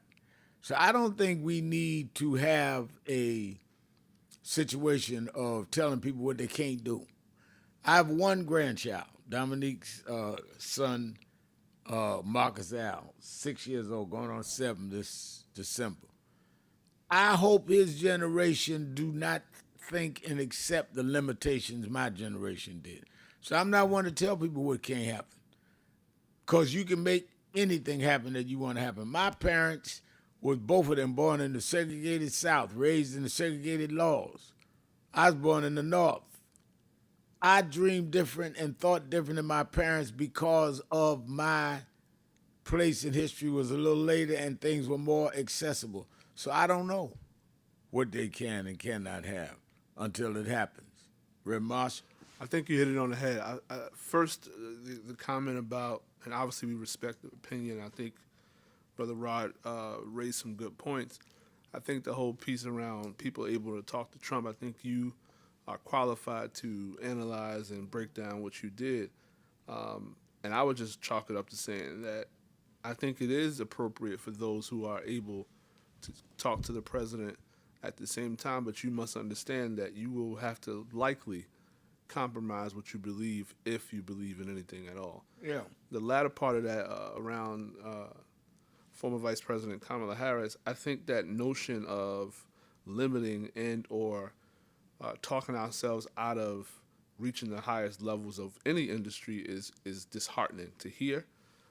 Second, I think based on the same notion and example Brother Rod laid out, I think based on his scientific analysis around it should be a white woman first, well, you would have to explain to me how do we do Barack Obama twice. I think right after we did the black president male, I think based on that example, it would have been a white woman's turn to rise to the level of office of the President of the United States. So like you said, I think the power is in the voting box with the people.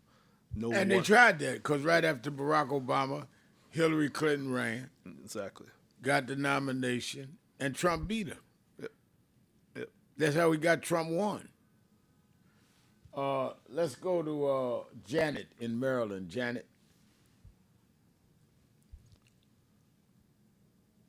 Is Janet there? Hello, everyone. Hello. Hi, yes. Hi, can you hear me? Yes, ma'am. Uh-oh. Oh, okay. Earlier today on another talk show, a gentleman was saying that he felt like Trump was going to put people having to be drafted into the Army again. And I told him, I don't believe that's going to happen. Not at all, because the people who he wants to fight are the ones that only want to fight people who can't shoot back. And they have to be of a certain skin color. So I don't think that he's going to get a regular army. He's going to try to stick with this paid army that he's got. And I have a bet going with my girlfriend that once they put this Palestine and Israel new peace thing out, I bet you Trump didn't write it. I bet you Israel, Netanyahu wrote that. And I want to see, we did step one. They look like they're doing step one. And see where it's going to break down. I don't believe Trump had his hands on it. One thing, the man can't spell. He can't do nothing but flicker and swipe and do all that stuff. Janet, I'll cede your point and raise it. You don't believe he wrote it. I don't believe he read it. Let's take a break. Keeping it real. That's what I do. Shopton, that's my name. Stephen Marshall with us today. Be right back. So who is Al Sharpton anyway? Who is this 33-year-old preacher without a church? A number of black New Yorkers as well. He is little more than a pudgy exhibitionist who can be counted on to show up, bullhorn in hand, at every racial incident.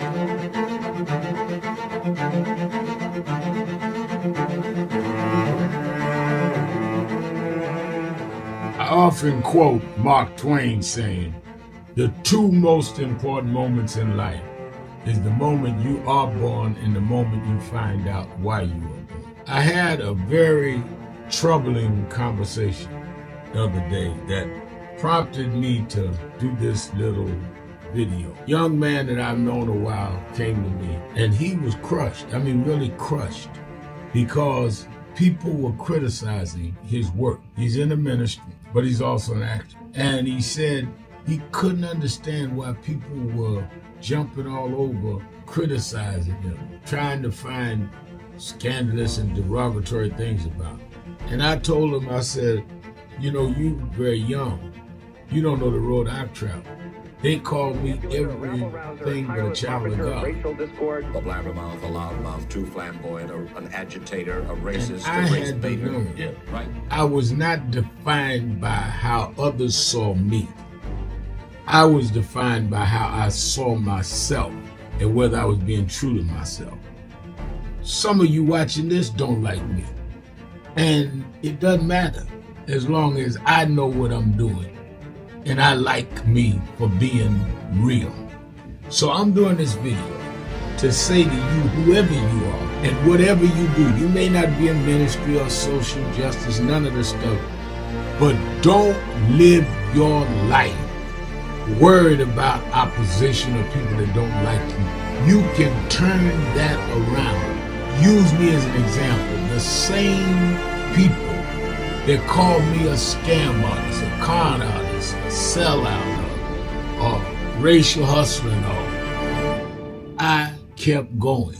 And the people I respected started respecting and publicly embracing my work.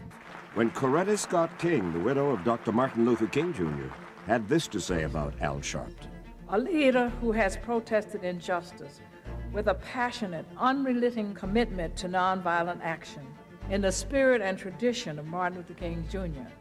And I am talking about your leader, our leader, the Reverend Al Sharpton. The other thing that hasn't changed is the National Action Network's commitment to fight injustice and inequality here in New York City and across America. And that's not only a testament to Reverend Sharpton, it's a testament to all of you who are here tonight. First and foremost, to Reverend Sharpton. I saw him when he first came on the scene, and I have marveled at his tenacity, at the development of his intellect, and his devotion to our movement, and much he has contributed to the world we are experiencing. I am honored, and I must say that when I had my debate with Dr. King on the issue of the church and religion, he didn't warn me that after his departure, his space would be filled by another preacher, and that preacher would be Al Sharpton. All you want in life is people that matter to you to say you did all right. And more important, that you can look in the mirror and say, you did all right. Thank you, Rev. Thanks for that introduction. Look, we've known each other for a long time. I'm grateful not only for your leadership and partnership, but quite frankly, more importantly, for your friendship. And thanks to all of you, members of our nation's most important civil rights organization. You have been, over all of your years, such an extraordinary leader. You are a voice of truth, a voice of conscience, a voice of practicality around what we must address and what we can do. And I thank you so much for your friendship. I remember that most of the youth around Al's age, he was about 12, wanted to be like Connie Hawkins, a great basketball player, legend, or Earl the Pearl, or Clyde Frazier. Al wanted to be like Adam Powell, a powerful preacher with a social justice gospel. He was very close to, at that time, to Reverend William Augustus Jones, powerful preacher and social justice advocate, and Reverend Gardner Taylor State right down the street, and Bishop Washington, whose church he came from, and Reverend Sandy Ray. He wanted to be like these giant preachers. He wanted them to have the edge, however, of the King's social justice dimension. He wanted to be like them. Now he's one of them. Perhaps taller than most of them because of the risks he has taken and the reward God has given him with his gift. I remember so well that first escorted him to jail. He was around 13 years old with the jail fighting the ANP. He was in the lineage of our struggle. He grew up in it. We didn't just see him on TV one night. He didn't happen. He came bottom up, not top down.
Evidence that I take, you will be there. Evidence that I make, be together. Evidence that I take, you will be there. Evidence that I make, be together. Evidence that I take.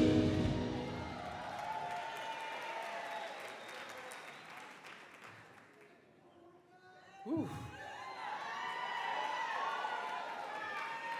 Thank you so much. I was thinking I was going to prepare a speech, but I can't read those things anymore. Name's Babyface, not Baby Body. But I wanted to. I mean, you made me sound so good with those. Then let's go right back to the phones. Reverend Stephen Marshall sitting in with me this hour. Let me again give you by announcements. Don't you forget. Watch Politics Nation both nights this weekend, Saturday and Sunday, 5 p.m. Eastern Time. I'm going to have on leaders of the Senate and the Congress about the shutdown, what it means, what needs to happen, what you can do at home. Certainly going to be talking about the political vengeance of Donald Trump with the indictment of Tish James.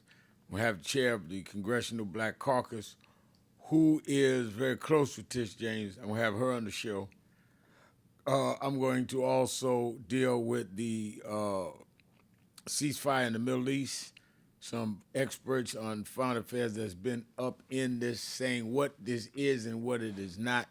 So don't miss Politics Nation with Al Sharpton, both days, 5 p.m. Eastern Time on MSNBC. And I tell y'all something. A lot of people watch. I get the ratings. We do very well. And every once in a while, I get reminded President Trump watched. He tweeted last week. He had a fit on me last week. And just help me with the ratings. Keep watching, Mr. President. Also, you that are in the New York, New Jersey, Connecticut vicinity, meet me or beat me to the Saturday Action Rally in the morning. And I'm steamed up already now for what I want to talk about in the morning. Make sure you're there tomorrow. We've got to deal with this shutdown. We have to deal with the Tish James issue. We have to deal with what's going on in the Middle East. But we cannot forget the voting disenfranchisement, these redistricting. They tried to throw so much at you. They tried to flood the zone is the term they use, and hope that if so much is coming at you, you can't handle it. I can handle it. You can handle it. And I'll be dealing with it in the morning. So make sure you come Saturday morning, tomorrow morning at the House of Justice, 145th and Lenox Avenue. You that are not in the New York, New Jersey, Connecticut area, you can watch it live on Impact Television, or you can go right to live stream at nationalactionnetwork.net. All right, let me go to Bestie in Connecticut. You're keeping it real with Al Sharpton. Hey, good afternoon, Reverend. How you doing? I'm doing very well. Okay, so I wanted to ask you your opinion on just maybe two questions or three. I wanted to know, both of us spent our lives as Democrats, you a lifetime, and myself being a Generation X. I'm 59. Do you think that the Democratic Party has been effective for our people or not so effective? When you say our people, you mean black people? I'm sorry, yes. Okay. I think that the Democratic Party has been more effective for us than the Republicans. I don't think they've been as effective as they could or should be. But I think since we have two major parties in this country in my lifetime, Republican and Democrat, I think the Democrat has done far more than the Republicans, but I think they could have done far more.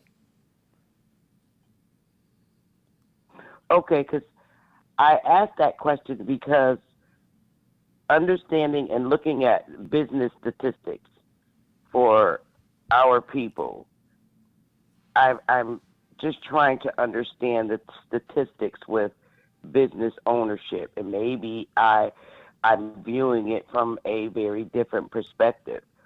But as far as business ownerships in the United States as of 2025, we have statistics have it at 81%, 0.1% of white people own businesses. 11.1% of Asians own businesses as of 2025, and Black or African American, 3.3% own businesses. Okay. From a do you, okay, just looking at those statistics, do you see that as lack of our people's interest in opening businesses, or racism where they're capped at not being able to open more businesses? And if we're in the Democratic Party, how could this be when we've predominantly for years had the House and the Senate? Well, I think. Well, what years did they have the House and the Senate? They only had it a few times. But I think first of all that some of it is our initiative in our community that we've had to get our people out of just wanting a job and wanting to build businesses. And secondly, how we deal with supporting the businesses that we do own and making sure that they can do business in a business environment. So let me give you an example. The reason why I say that the Democrats could do more, but the Republicans have not done as much, and I think in some cases have done worse. First thing Donald Trump did when he got in this time is say we're going to end all DEI programs in the private sector, diversity, equity, and inclusion. And major corporations said we got to do what the president said. And they stopped contracts with black-owned businesses. So you're talking about a statistic of 3 point. It's going to be lower than that next year. Because I literally know businesses that went out of business because they lost their contracts because their contracts was through DEI that Democrats had put in. So I think that, again, I'm going by your basic call about the Democrats and Republicans. They have outlawed us being able to use DEI to get more business loans and banks to get capital. When you're dealing in a climate where we can't get capital, you can't go in business without capital. And you can't survive in business if you're in a situation. If you got a store in Connecticut and you're saying that I want to be able to advance certain product to sell in my store, and they say, okay, fine, we realize there's been bias against you for years as a community. We're going to give you a line of credit. You can start your store. We're going to fill your store. And then DEI, Trump comes in and kills DEI. They have to kill your line of credit. You out of business.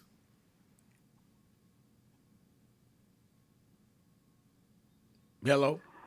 But, okay, no, but, okay, my view of that, I agree with you, you know, from a lot of perspective, but then I always question because, you know, I'm in a democratic state and that has not always been the case. It's like, well, when I'm looking at most of our people live in democratic states. If you want to keep it a buck, most of the major inner cities are democratic, and if they're democratic, then I just it's hard to blame it on the Trump administration because we've been democratic cities. Yeah, but I think you're making you're making a false comparison. I'm blaming on the Trump administration what the Trump administration did. I'm not saying that the Democrats shouldn't do more. I'm saying that the little that the Democrats did where they should have done more, Trump has taken that away. That's what I'm trying to get you to see. Yes, you're absolutely right that we should get more in these cities. But the answer is not to put in somebody that's going to take away the little we got. He has made it law that we cannot have diversity in contracts anymore. They took law to take the first black woman president of Harvard University out, saying it was diversity. And they're trying to end diversity programs on college campuses. There is a difference in saying that I'm with a party that I think is doing too little and should do more, and in saying I'm with a party that is doing things against me. He's not even being neutral. He's doing against us. To end DEI is to attack us. And that's what he's done. Okay, so I please bear with me. And I understand that I'm 59, Miss Happiness Donuts. But what I'm saying, I'm looking at it from a real reality check. Well, wait a minute. Are you saying what I'm saying ain't reality? Question. Well, did Donald Trump institute stopping DEI? Yes or no? Yes, sir. But so I'm talking about that hurt us. The Trump administration, the numbers were still down even when. Yeah, but they're going to be worse now. They're going to be worse now. I understand they're going to be worse. Well, then what are we arguing about? Then we agree. No, but no. That's not what I'm saying, Reverend Sharpton. I'm not going to put this all on Trump. I'm going to put on yes, Trump. He has that I'm going to put on Trump what Trump did. You can't do that when the Democrats haven't done anything for us it's for a false over 30 comparison. years. First of all, the Democrats ain't been in over 30-some years. You had Bush, Daddy. Slow down. They have slow not down. done anything slow for down. us, our communities. Well, if you just want to get locked into that, then there's nothing I could say. The facts speak for itself. The Democrats should do much more. The Republicans have, under Trump, twice now, declared war on us. There is a difference in me saying to somebody that I'm hungry, I want something to eat, and one guy say, I'm just going to give you a piece of meat and not a full meal, and another guy say, I'm going to kick the table over and you ain't eating nothing. And you telling me to thank the guy that kicked the table over because the other guy didn't give me more than one slice of meat? I'm telling you, I'll take the slice of meat and keep fighting him to get the rest of the meal before I deal with the guy that kicked the table over and give me nothing. And I think you will not admit to yourself. Trump is saying, you think you didn't get nothing from them? You ain't getting nothing at all now. And I'm going to make it against the law for you to get anything. That's what you got to understand. Thank you for your call. Let me take a break. We'll be right back. Let me thank Reverend Stephen Marshall for sitting with me this hour. We'll be right back after this. Keeping it real. Shopton. Be right back. No justice! No justice! 62 years ago today, Martin marched in Washington. 62 years later, the dream is not dead.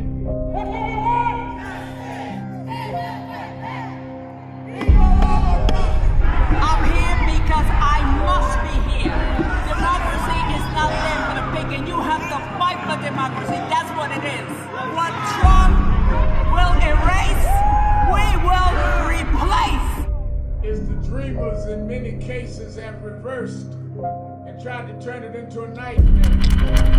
We come to Wall Street rather than Washington this year to let them know you can try to turn back the clock, but you can't turn back time. We gonna keep the dream alive on Wall Street.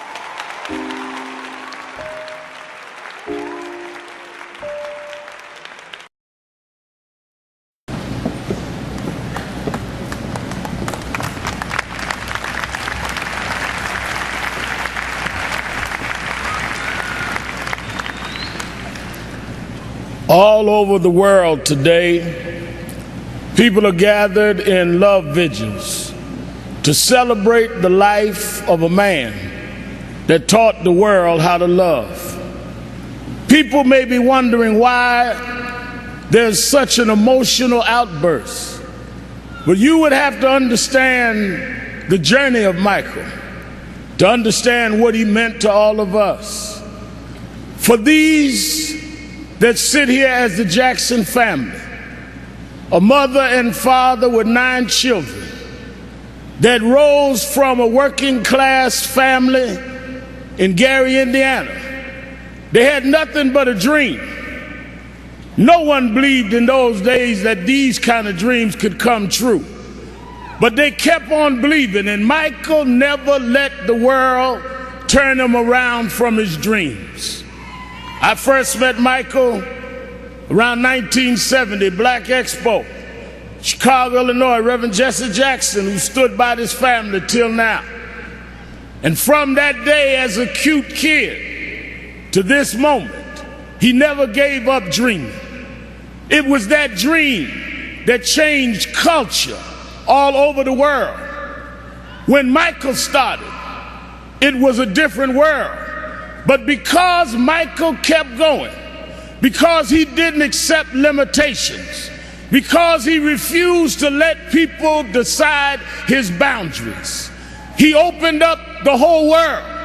In the music world, he put on one glove, pulled his pants up, and broke down the color curtain, where now our videos are shown and magazines put us on the cover.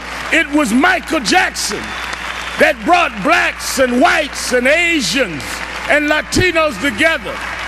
It was Michael Jackson that made us sing "We Are the World" and feed the hungry long before Live Aid.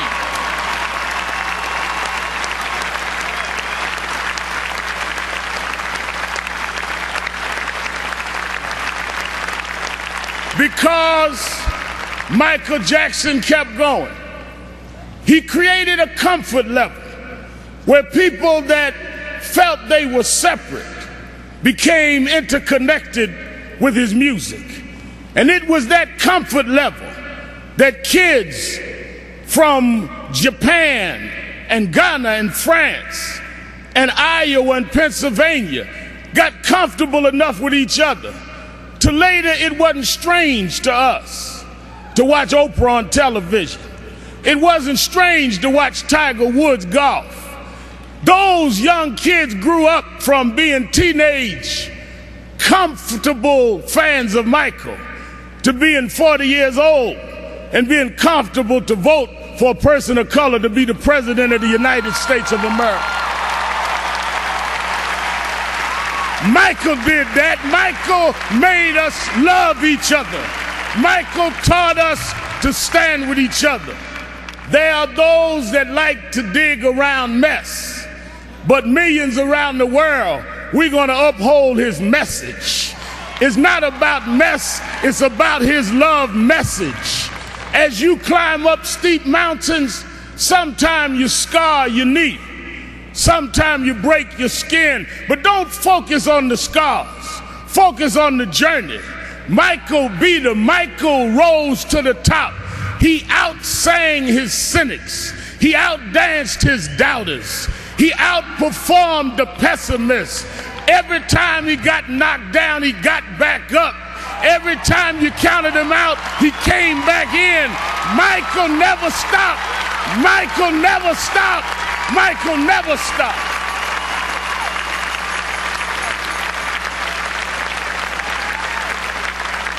I want to say to Mrs. Jackson and Joe Jackson, his sisters and brothers, we thank you for giving us someone that taught us love, someone that taught us hope.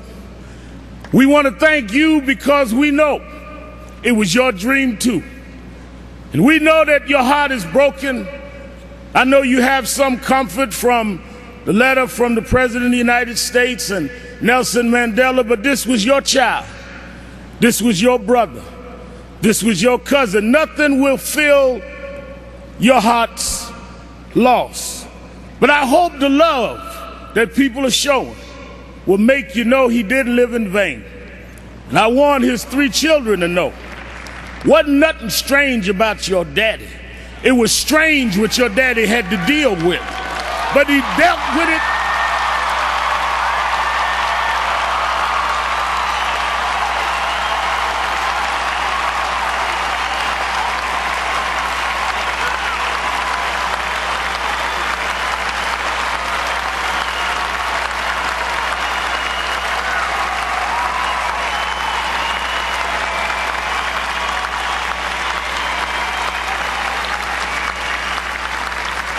He dealt with it anyway.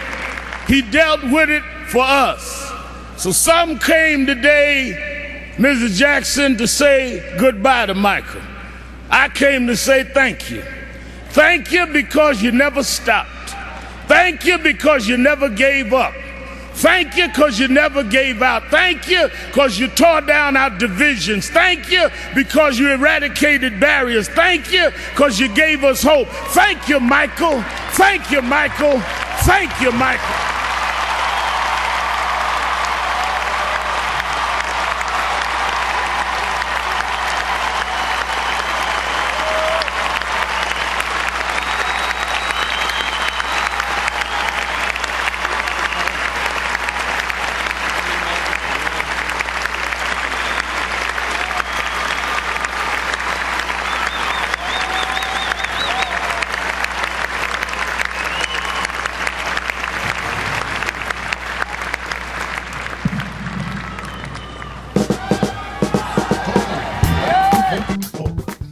Do I seem excited?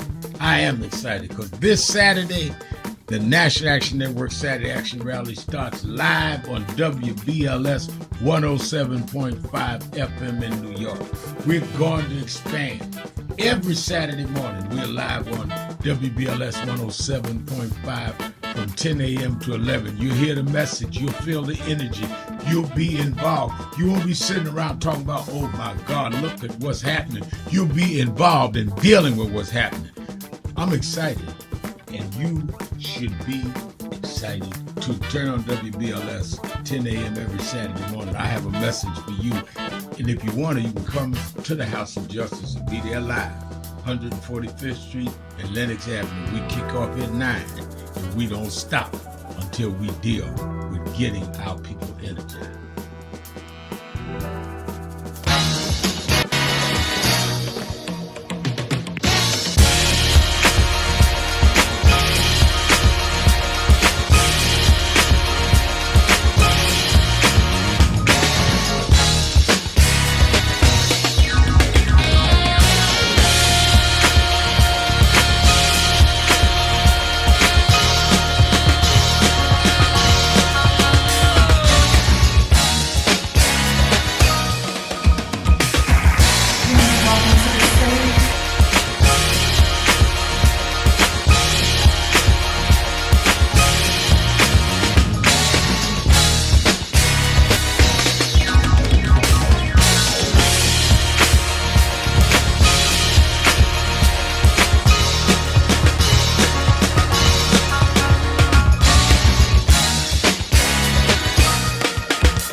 The Reverend Al Sharpton.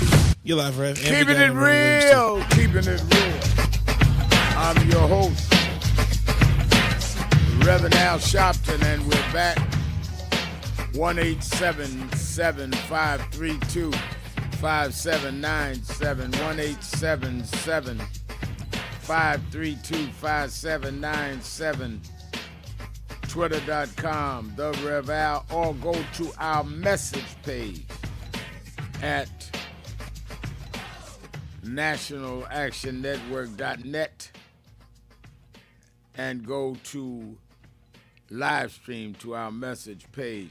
We're joined, as we are every Friday, to end for the last Keeping It Real show of the week, by the senior pastor of the King Solomon, historic King Solomon Baptist Church of Detroit, Michigan, and head of national expansion, and the Michigan State Chair of National Action Network, Reverend Charles Williams. How you doing, Reverend?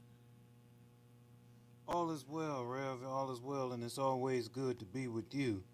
You know, Rev, as I exhale this week, we saw New York Attorney General Lydia James.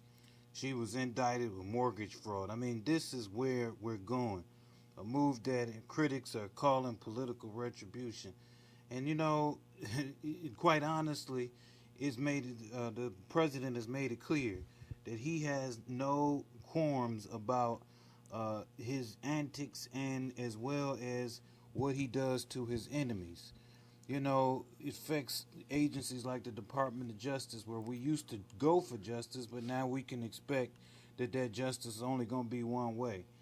If there was ever any time, Rev, and I excel every week, that we needed folks to get involved in this movement, National Action Network placed the largest march we saw since the presidential campaign, and standing strong with our head held high and on that, and as a march on Wall Street. If there was ever any time to not just excel in our words, but excel in our actions together, it would be now. So I want to encourage folks to join us as we watch Letitia James, as we watch the government shut down, and get into the action.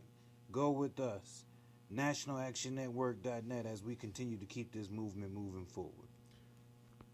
Let's go back to the phone. Let's go to Raj in Cleveland, Ohio, WERE. Raj. Hey, Reverend Al, how you doing? I'm doing very well. How are you? All right, thanks for taking my call. You know, that caller that was on the line when you were explaining the example about the piece of meat.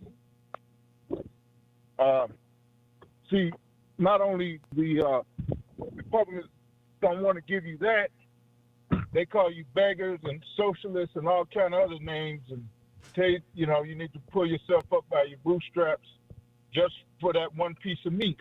Right.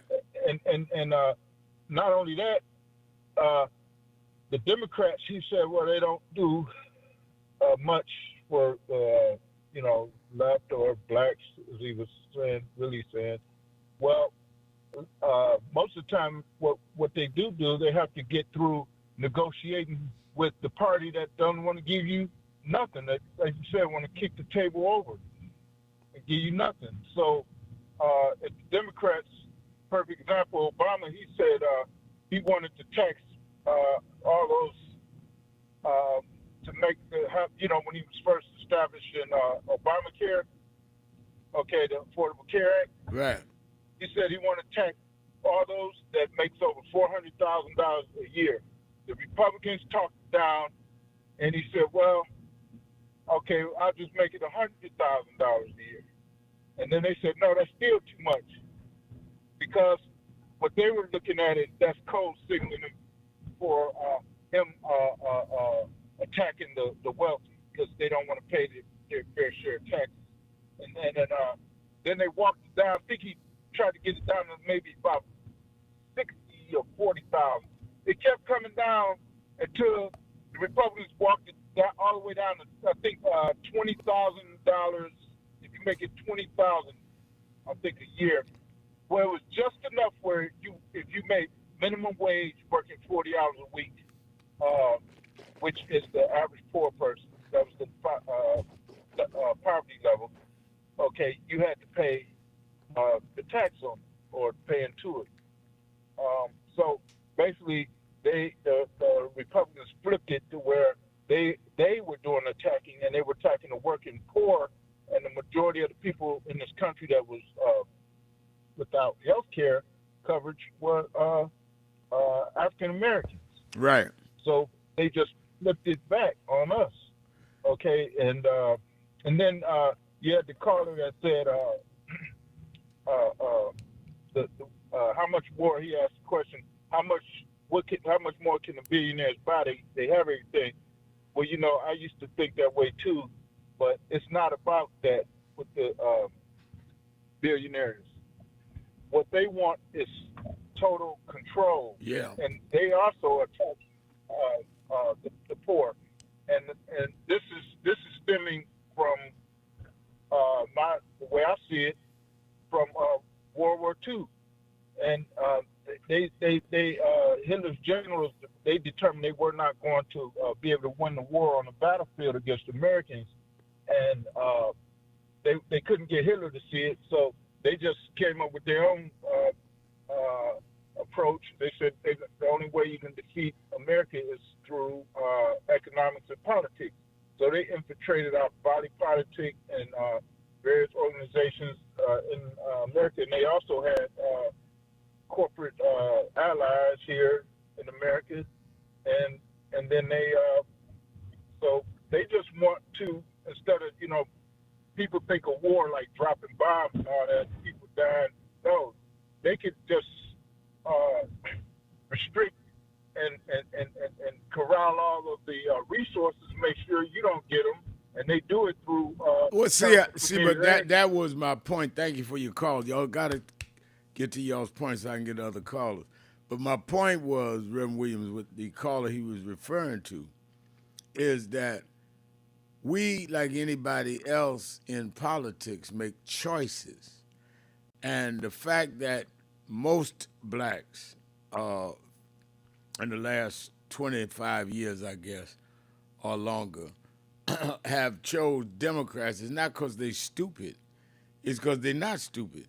They saw they got some things out of Democrats, and they got not only didn't get anything out of Republicans, the Republicans fought the things we did have. They wanted to overturn voting rights, which they're still trying to do now with redistricting.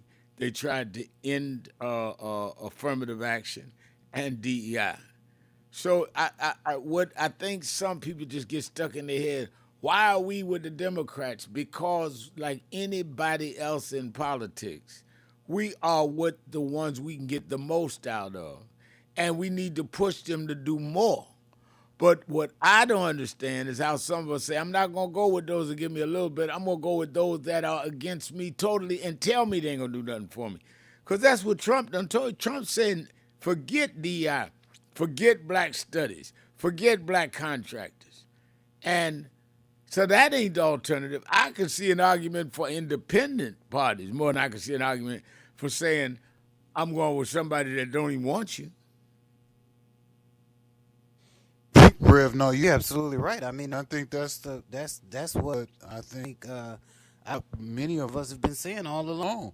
Folks will sit up here and try to tell you Democrat, Democrat, Democrat.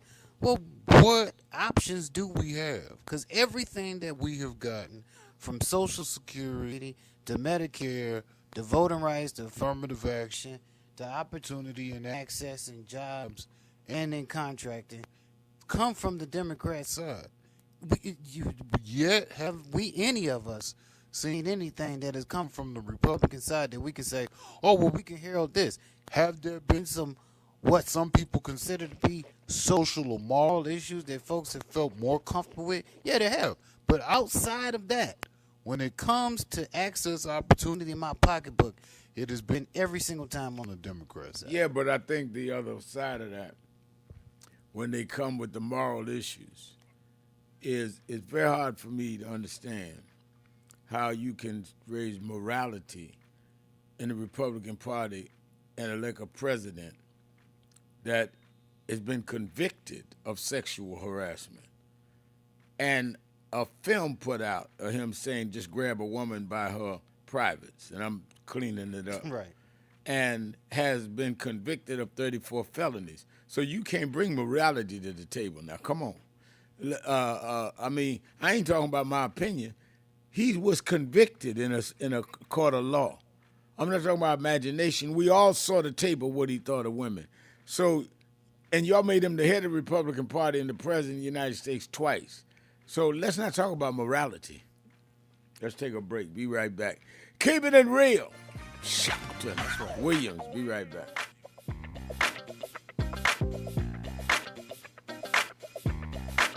And I think that is extremely important about the funding. But I also want to add how they're changing what can be taught. You have states outright saying you can't teach black history and you can't teach certain other histories and the curriculum. You have this administration that is literally taking out exhibits from the Smithsonian. So we have not only an education problem in terms of resources, we have an education problem in terms of curriculum and what people are being taught. So I have one grandchild, 6-year-old. When he gets to high school, it may be just against the law for him to learn about certain parts of American history, which includes black. We want to talk about slavery. We want to talk about the good side of America. Well, what does that mean? That's not history. Everything was not good. And I think that that is the threat that we've got to fight, which is why we've got to fight with the courts and the streets, because they're literally changing the textbooks as we go. As they do that, they change the opportunities, because then the fight against affirmative action is not having access to these institutions and telling these institutions, this whole fight around DEI, which they did, started in Harvard with a black woman president. Started with them saying you can't teach diversity in an Ivy League school like Harvard. It didn't start in Little Rock at the high school. This fight, this time, was Harvard. And they went from there on. And I think that we've got to have the same resistance. If they could fight in the 50s, that ACP would defense fund together and deal with the question from Little Rock in terms of desegregation, then we that are far more educated, far more economically secure personally, have no excuse in the age of what they did in Harvard not to be standing up back in this.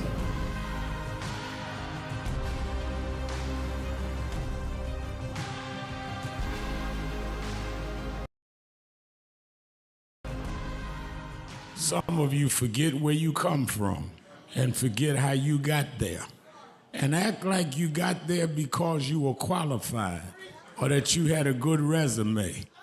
But some of us had to pay a price for your resume to even be read. Some of us had to take nights in jails and licks upside the head or shut out of boardrooms like Byron so you could walk down red carpets and act like you got there by yourself. So I received this award with a special, special place in my heart and on my shelf because I'm getting it from a freedom fighter who never forgot where he came from and how he got there.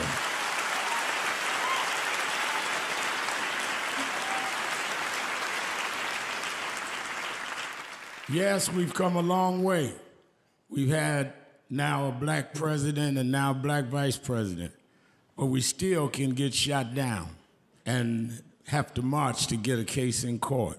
We still can get shut out of boardrooms. We're still doubly unemployed in a good economy. So we're gonna have to keep marching. And I thank not only my family, a mother that raised me by herself, but I thank that lady at the end of the march that knows she won't be on TV that night and knows her name will never be in the paper, but she believed in me enough to get at the end of the line and make me look good. Because Dr. King used to say, if you call a march and no one shows up, you just going for a walk. And I want to thank those that marched with me. 32 years ago, here in Los Angeles, we marched. And then many years later, with George Floyd and others, we're still marching. And I'm gonna keep marching, I'm gonna keep agitating, and I'm gonna keep going.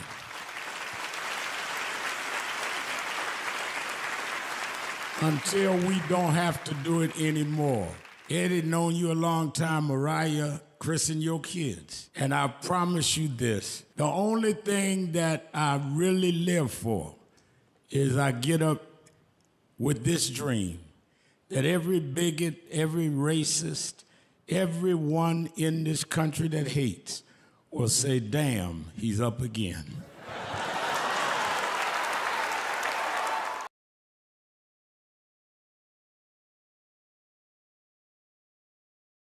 Thing past hope, because, I grew up, like I said, single mama on welfare.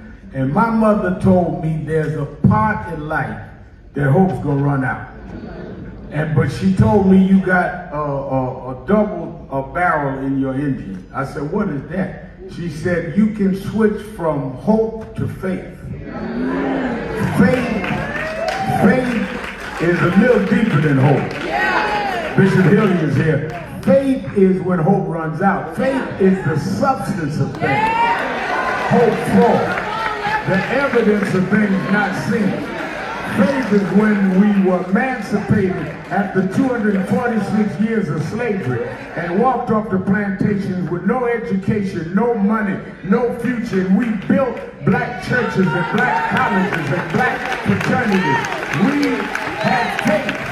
Faith made us stand up to the most powerful nation in the world and turn it around. Faith means we went from the back of the bus to the front of the White House. We've come this far by faith, leaning on the Lord, trusting in His holy word. He never failed us yet.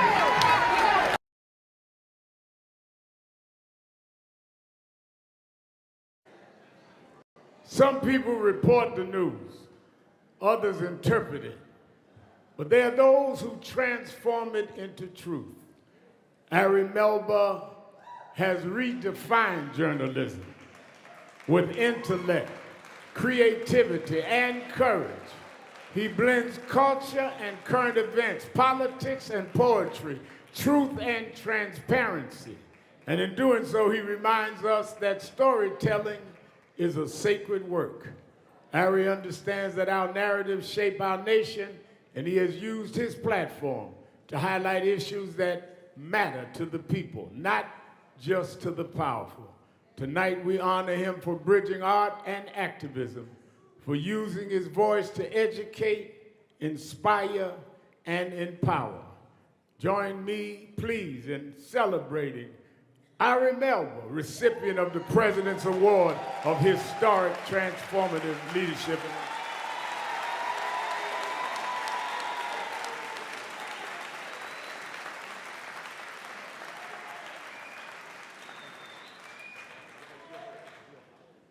Good evening. Thanks for having me. How are you guys doing? First of all, Babyface is 67 years old. We might need a fact check on that. What an honor to be up here with Rev and everyone else. When Rev started out, they said, he's just doing this to get on TV. Now he has a TV show. He kept along and they said, well, he's just setting himself up to run for office, be a politician. Now he has the politicians coming here to be accountable to you. We're celebrating his 71st birthday, God bless. I don't think he's planning to run for office in his late 70s or 80s, although people do that nowadays. I don't know if you've heard. So as far as I can tell, maybe he was doing it for the people. Maybe he was doing it for voting rights and human rights and being an advocate for people in communities where when bad things do happen, they don't have a local advocate or a federal advocate, or suddenly it doesn't feel like they have anyone who cares about what's happening to them. So it's funny, in the middle you can't always prove the case, but by this stage in his illustrious contributions to the United States, he's doing it for everyone. So shout out to Rev.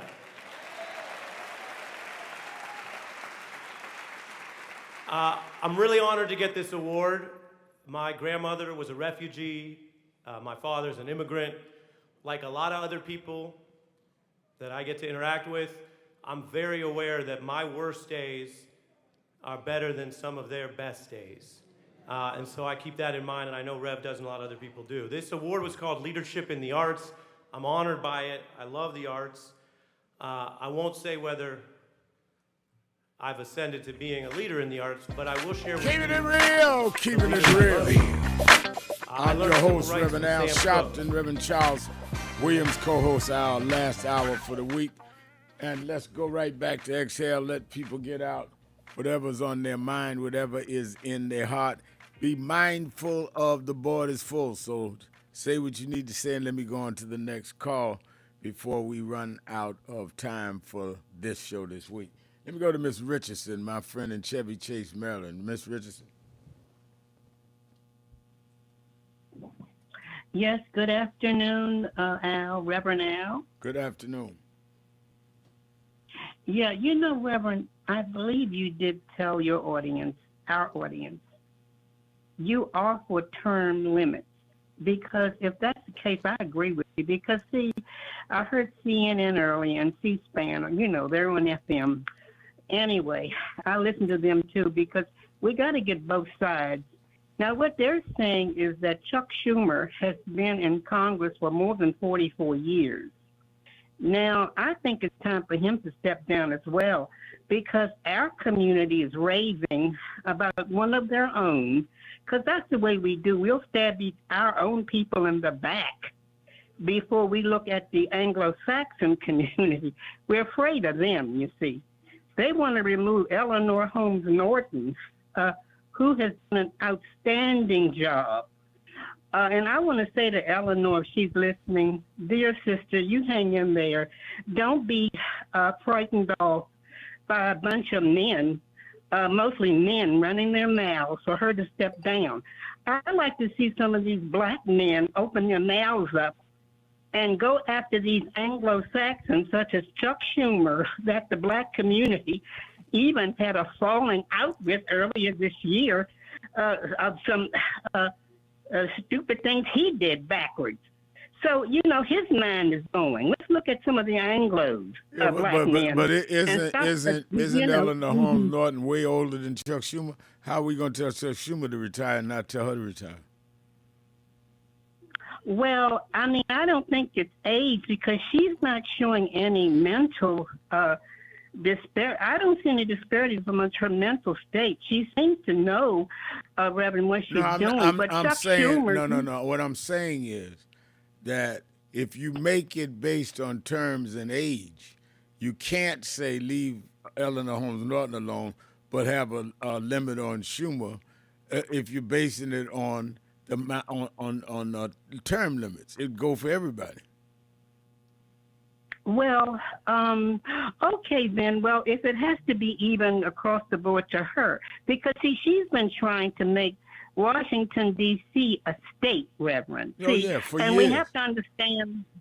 Yeah, see, we have to understand the stress factor that goes into that. Chuck Schumer gets a nice paycheck. And what the CNN and C-SPAN is saying, these illegal, undocumented workers that a lot of these Democrats are for, I don't know where Democrats as a whole are at. I'm not saying you is in it, but, I don't know where you stand on it. But I don't see how Black Democrats particularly, who is always coming to the aid of Spanish and Mexicans and never coming to the aid of the Sudanians that's being killed in Africa, and then the thing of it, they are for these people to get, this. Well, let me say this. Let me say this. Let me say this because we got a lot of callers. I agree with you that we ought to be standing up for Sudan. I even went to Sudan. I agree we should stand up for Mali. We should be standing up for Haiti. But I also agree we need to be standing up for Latinos and others. You cannot segregate your concern. I also accept what you're saying about Eleanor Holmes Norton, but I think that Schumer has been given a bad rap. Schumer is not the problem. We have the guy Thune in there now that is the majority leader, and before him, the Kentucky senator that was the majority leader, McConnell, for years, did much more damage than Chuck Schumer. I'd take Chuck Schumer any day over both of them put together. But thank you for your call. Let me go to Raj in Cleveland, Ohio. Raj. Is Raj there? All right, let me go to Jihad, the sage of the South in Atlanta, Georgia. Raj. I'm sorry, Jihad. That's all right. I'll talk real fast right now. I love the lady that just got off the phone a little bit. But, the blanket, all of us, we got to change this language I told you about before. All blacks don't sell blacks out. Some blacks sell some blacks out. Mm-hmm. All blacks don't betray their people. Some blacks. And when we say we always do that, that's what we do. No, we all don't do that. We all don't do the negative. That's right. There's a vast majority of us that do the positive. And so the statement will be more effective and more true if you just say some blacks, or if you know the ones that do that, point them out. Right. But don't lump us all in a group that we betray each other. That's what we do. We just betray it. We don't support it. No, some don't support, or give numbers to it. Right. Some Anglos are bad. Right. Some Anglos are not bad. Right. You know what I'm saying? Right. So when instead of lumping things, we shouldn't lump. And I called to talk about the homosexual thing, but I'm gonna leave that alone until next week because I know you're up against the wall. But I would like to say this, that you're 1,000% correct. We're going to throw the people that help us a little bit out for the people who don't help us at all. We got problems, bro. We got the psychological problems. Thanks a lot, bro. All right, thank you. Have a great weekend. Let's talk Appreciate next week. Let me go to Still Bill in Cincinnati. Still Bill. This is the day the Lord has made, and I will rejoice and be glad in it. Good afternoon, Reverend. Good afternoon, guest. Good afternoon. Hello? Yes, good afternoon. Is he Hello? there? I don't think he hears me. Something wrong with his I'm still here. All right, I'm here. Go ahead. I'm here. Hello? Reverend, how does it feel after your birthday? I feel like a new pair of shoes. Fit perfectly. I'm ready to tackle whatever adversity or whatever obstacle that we need to go through. I feel that, as a proud Democrat, I did my part. I voted for Kamala because Donald Trump is a person that just has no principles, no morals, whatever he does, and it's just like where, you know, the government shut down again. He's going to continue to do things to get under our skin. But as I say always, God is our president. And it's just a matter of time before Donald Trump falls short of the glory of God, you know, like everybody else. And, you know, like I said, I'm a proud Democrat. And, you know, you got a lot of callers, so I'm going to cut it short. And to Dominique, I pledge allegiance to keep it real. All Keep right. it real. I will Thank you tell for the her. opportunity. Thank you also, Still Bill. And I thank Reverend Williams. Again, we can agree or disagree, but we don't have to be disagreeable. And we must deal with facts. And whether you agree or disagree, you can't change facts. And that's all I try to raise the people. You had a right to be Republican, but they had a right to say that Republicans did more than Democrats, because they haven't. And if they feel they have, tell me what they did. I can tell you a little bit the Democrats did. I can tell you the Republicans try to knock all that down. So we can have different opinions. We can't have different facts. Let's take a break, be right back. Keeping it real, Sharpton Williams, be right back. That is extremely important about the funding. But I also want to add how they're changing what can be taught. You have states outright saying you can't teach Black history and you can't teach certain other histories and the curriculum. You have this administration that is literally taking out exhibits from the Smithsonian. So we have not only an education problem in terms of resources, we have an education problem in terms of curriculum and what people are being taught. So I have one grandchild, 6-year-old. When he gets to high school, it may be just against the law for him to learn about certain parts of American history, which includes Blacks. We don't want to talk about slavery. We want to talk about the good side of America. Well, what does that mean? That's not history. Everything was not good. And I think that that is the threat that we've got to fight, which is why we've got to fight with the courts and the streets, because they are literally changing the textbooks as we go. As they do that, they change the opportunities, because then the fight against affirmative action is not having access to these institutions and telling these institutions, this whole fight around DEI, in which they did DEI, started in Harvard with a Black woman president. Started with them saying you can't teach diversity in an Ivy League school like Harvard. It didn't start in Little Rock at the high school. This fight, this time, was Harvard. And they went from there on. And I think that we've got to have the same resistance. If they could fight in the 50s, at ACP with the Defense Fund together and deal with the question from Little Rock in terms of desegregation, then we that are far more educated, far more economically secure personally, have no excuse in the age of what they did in Harvard not to be standing up back in the South.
Many people cannot focus because they have not really come to terms with their calling and life purpose.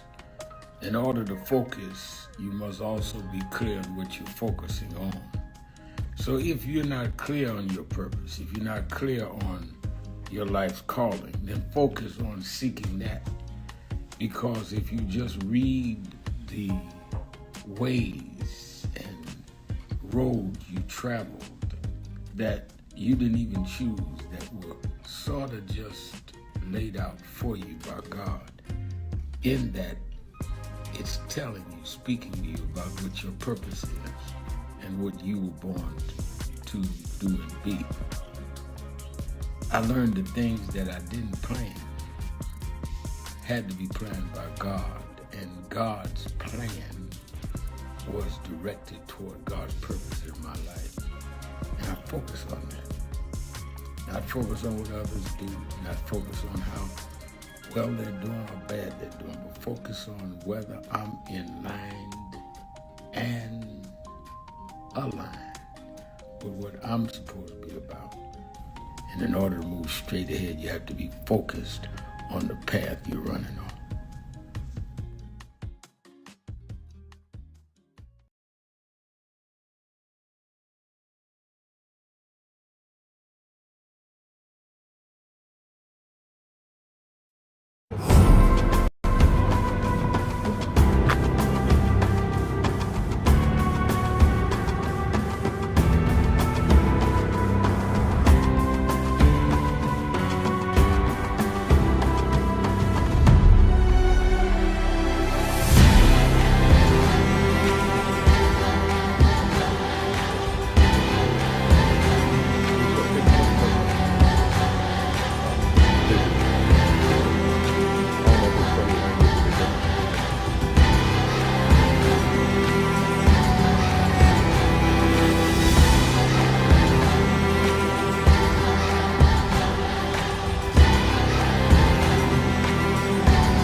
I'm here because I must be here. Democracy is not there for the pig, and you have to fight for democracy. That's what it is. What Trump will erase, we will replace. Is the dreamers in many cases have reversed and tried to turn it into a nightmare. We come to Wall Street rather than Washington this year to let them know you can try to turn back the clock, but you can't turn back time. We gonna keep the dream alive on Wall Street. Keeping it real. Keeping it real. I am your host, Reverend Al Sharpton, and we're back. 1-877-532-5797. 1-877-532-5797. And, of course, the message board at www.nationalactionnetwork.net. Let me remind you again, Politics Nation with Al Sharpton, live at 5 Saturday and Sunday. I'll be on tomorrow and Sunday, 5 p.m. Eastern Time, and over the weekend, I'm going to have leaders in the Senate, U.S. Senate, talking about how we break this stalemate with the shutdown of the federal government. I'm going to talk to those in Chicago about how they're dealing with the court trying to stop Trump from sending more vice squads into the Chicago area. and raiding really people that have nothing to do with being illegally there. I'm also going to, of course, have on the chair of the Congressional Black Caucus around the apparent vengeance indictment of Tish James, the State Attorney General of New York. So watch it both nights, Saturday and Sunday, on MSNBC at 5 p.m. Eastern Time. Let me also say that you that are in the New York or New Jersey or Connecticut area, meet me or beat me to the Saturday Action Rally at the House of Justice. I'll be there in the morning, 9 a.m. to 11 a.m. at the House of Justice, looking for you, you, and you. And we deal with every week trying to energize and inspire our people to be involved. So come experience our sessions if you're in the New York and vicinity area. You that are not in the New York area, you can watch it live on Impact Television or on live stream at nationalactionnetwork.net. Rev Williams, what's going on in Detroit at Detroit National Action Network in the morning? Well, tomorrow we are preparing as we are counting down the last few days of a municipal election here in Detroit area. And we've got some folks coming by from the state who are running for some statewide elections. So we want you to join us tomorrow, 10 a.m. at the historic King Solomon Baptist Church, 6100 14th Street. We get our political report, we get our education report, we got our action item steps and all of the announcements for the week. You want to be an activist, you want to be engaged in the movement, National Action Network Saturday Action Rally in Michigan is the place to be. All right, let's try to get a couple of more calls in. I think I want to read this off the message board, the democracy.fund. It says, watching Politics Nation on Sling. I have to set to record. Be sure the suits at MSNBC factor Sling in their ratings metrics at National Action at nationalactionnetwork.net. And I don't know if they do count them in the ratings. I do know this on the ratings score that the last 6 weeks, 7 weeks straight, that according to the Nielsen ratings, which I don't know if they count them, well, slinging that, but according to Nielsen ratings, we beat CNN in the ratings, Politics Nation, for the last 6 or 7 weeks, and had more viewers than the show before me and the show after me. So I'm not worried about the ratings. I'm worried about us reaching even more people. And I think that if people continue to tell people about it, like I said, if you get them there, I'll hold them there. I think that's what I'm most concerned about. All right, let's go to the great state of Cleveland, to the one and only irreplaceable, irrefutable president of the Greater Cleveland chapter of National Action Network, Miss Dr. Marcia McCoy. Our honorable beloved Reverend Dr. Professor Al Sharpton, I again want to thank you. That outstanding, it was brilliant. Any word you can put to that. You got to speak more in the mic. We can't hear you. Can you hear me now? Yes, I hear you now.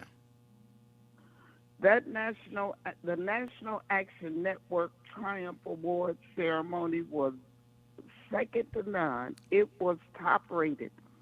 I want to thank Love and Action. They insisted on driving me there. Oh, that's wonderful. For it to be on a Monday, we had individuals coming in from Kentucky, Philadelphia, all over, and they were just glad to be in the room to celebrate your birthday. You a dancing machine. You have gone from being you have gone from being the Energizer Bunny to the dancing machine. So shout out to Love and Action for driving me, and thank you for allowing us to be a part of the Triumph Awards. Come on, Bishop. Dr. Al Sharpton. Yes, sir. Dr. Charles Williams. Yes, sir. Hold my mule, my brother. I got you, Reverend. All right. Lord Acton coined the phrase power corrupts and absolute power corrupts absolutely. Never have true words been spoken. Sitting in the Oval Office of the United States of America today is a power-hungry, narcissistic, selfish, bigoted white supremacist by the name of convicted felon Donald J. Trump.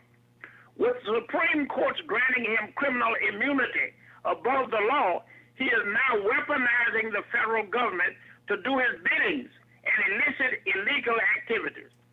Utilizing a puppet speaker, Mike Johnson, of the House, and a silent Republican majority in the Senate, he is terrorizing the country with fear and personal retribution.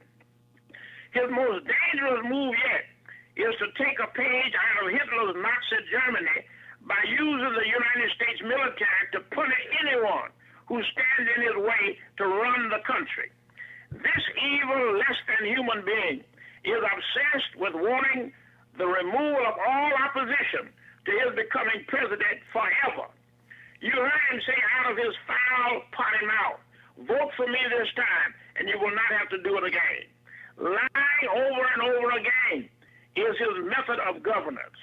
Food prices, the economy, and inflation are not on his list for interest. He campaigned on it. Now he's creating hate, division, and diversion from the release of the Epstein files that portray him in a 10-year relationship with a convicted sex trafficker who raped young girls as young as 14 years of age. In firing every government official who does not obey his dictates and hiring lackeys who bow and bend their knees to him, he plans to turn this democracy into an authoritarian dictatorship that worships a king. That king being none other than convicted felon and dictator Donald J. Trump. The writing is on the wall, and the quicker we resist the reality of this, the quicker we will attend to the business of voting him out of the presidential office of the United States of America. The hatchet job that he is doing on black and brown people is beyond the pale of decency, dignity, and humaneness. According to him, everything wrong with America is because of diversity, equity, and inclusion. Never has he lifted up his voice for condemning white violence against black people, but is quick to go on television to condemn black violence against white. He is a racist bigot to the core. Make no mistake about it. The government shutdown is to save 5 million of people in health care, poor people. His policies all attend to taking care of the millionaires and the billionaires. Any human being of virtue, justice, equality, and freedom who supports this diabolical racist does not believe in democracy nor democratic ideals. The best way that we can get rid of this cancer to the health and welfare of the universe is to vote this clown out of office. Thank you, Doctor. All right, thank you. And let me just say this thank you, Dr. McCoy, saying ditto. Let me say this before we have to get off. We just got a news exclusive from MSNBC that now the Department of Justice is seeking to indict John Bolton on federal charges. He was the former NSA director turned a critic of Donald Trump. So if I would not be surprised if by the weekend we hear by tomorrow or Monday, John Bolton is indicted, which means Donald Trump will have in 1 week to 10 days time indicted Tish James, John Bolton, his former NSA director, and James Comey, the former FBI director, all in vengeance. 3 in 1 week. And we sitting up here acting like that's something normal. And they all being indicted by a prosecutor who never was a prosecutor before. And I mean, we are looking at the absolute disrepair of any pretense of a democratic process. And that is that if you're against me, I'm not going to try to defeat you. I'm going to try to lock you up. And that sounds like a autocratic government that we fought against. I would not be surprised if the MSNBC sources are right. I have a show there, had a show there 14 years. They usually double check whatever they come with. So I'm pretty sure that they're on the money. Wow. They're going to try to indict John Bolton, if not today or late today or over the weekend. And there's be Bolton, James, and Comey in 1 week. This is like a banana republic, as they used to say. All right, let's get ready to go. Let me thank Reverend Charles Williams. Let me thank you, Reverend Stephen Marshall. Let me thank all of you that called in, listened in, that you that called in and couldn't get through, but hung in there anyhow. Remember, whatever you do, wherever you go, however you feel, tell somebody, tell anybody, tell everybody. Tell everybody that whatever you do, keep it real. Keep it real. Keep it real. Talk to you Monday.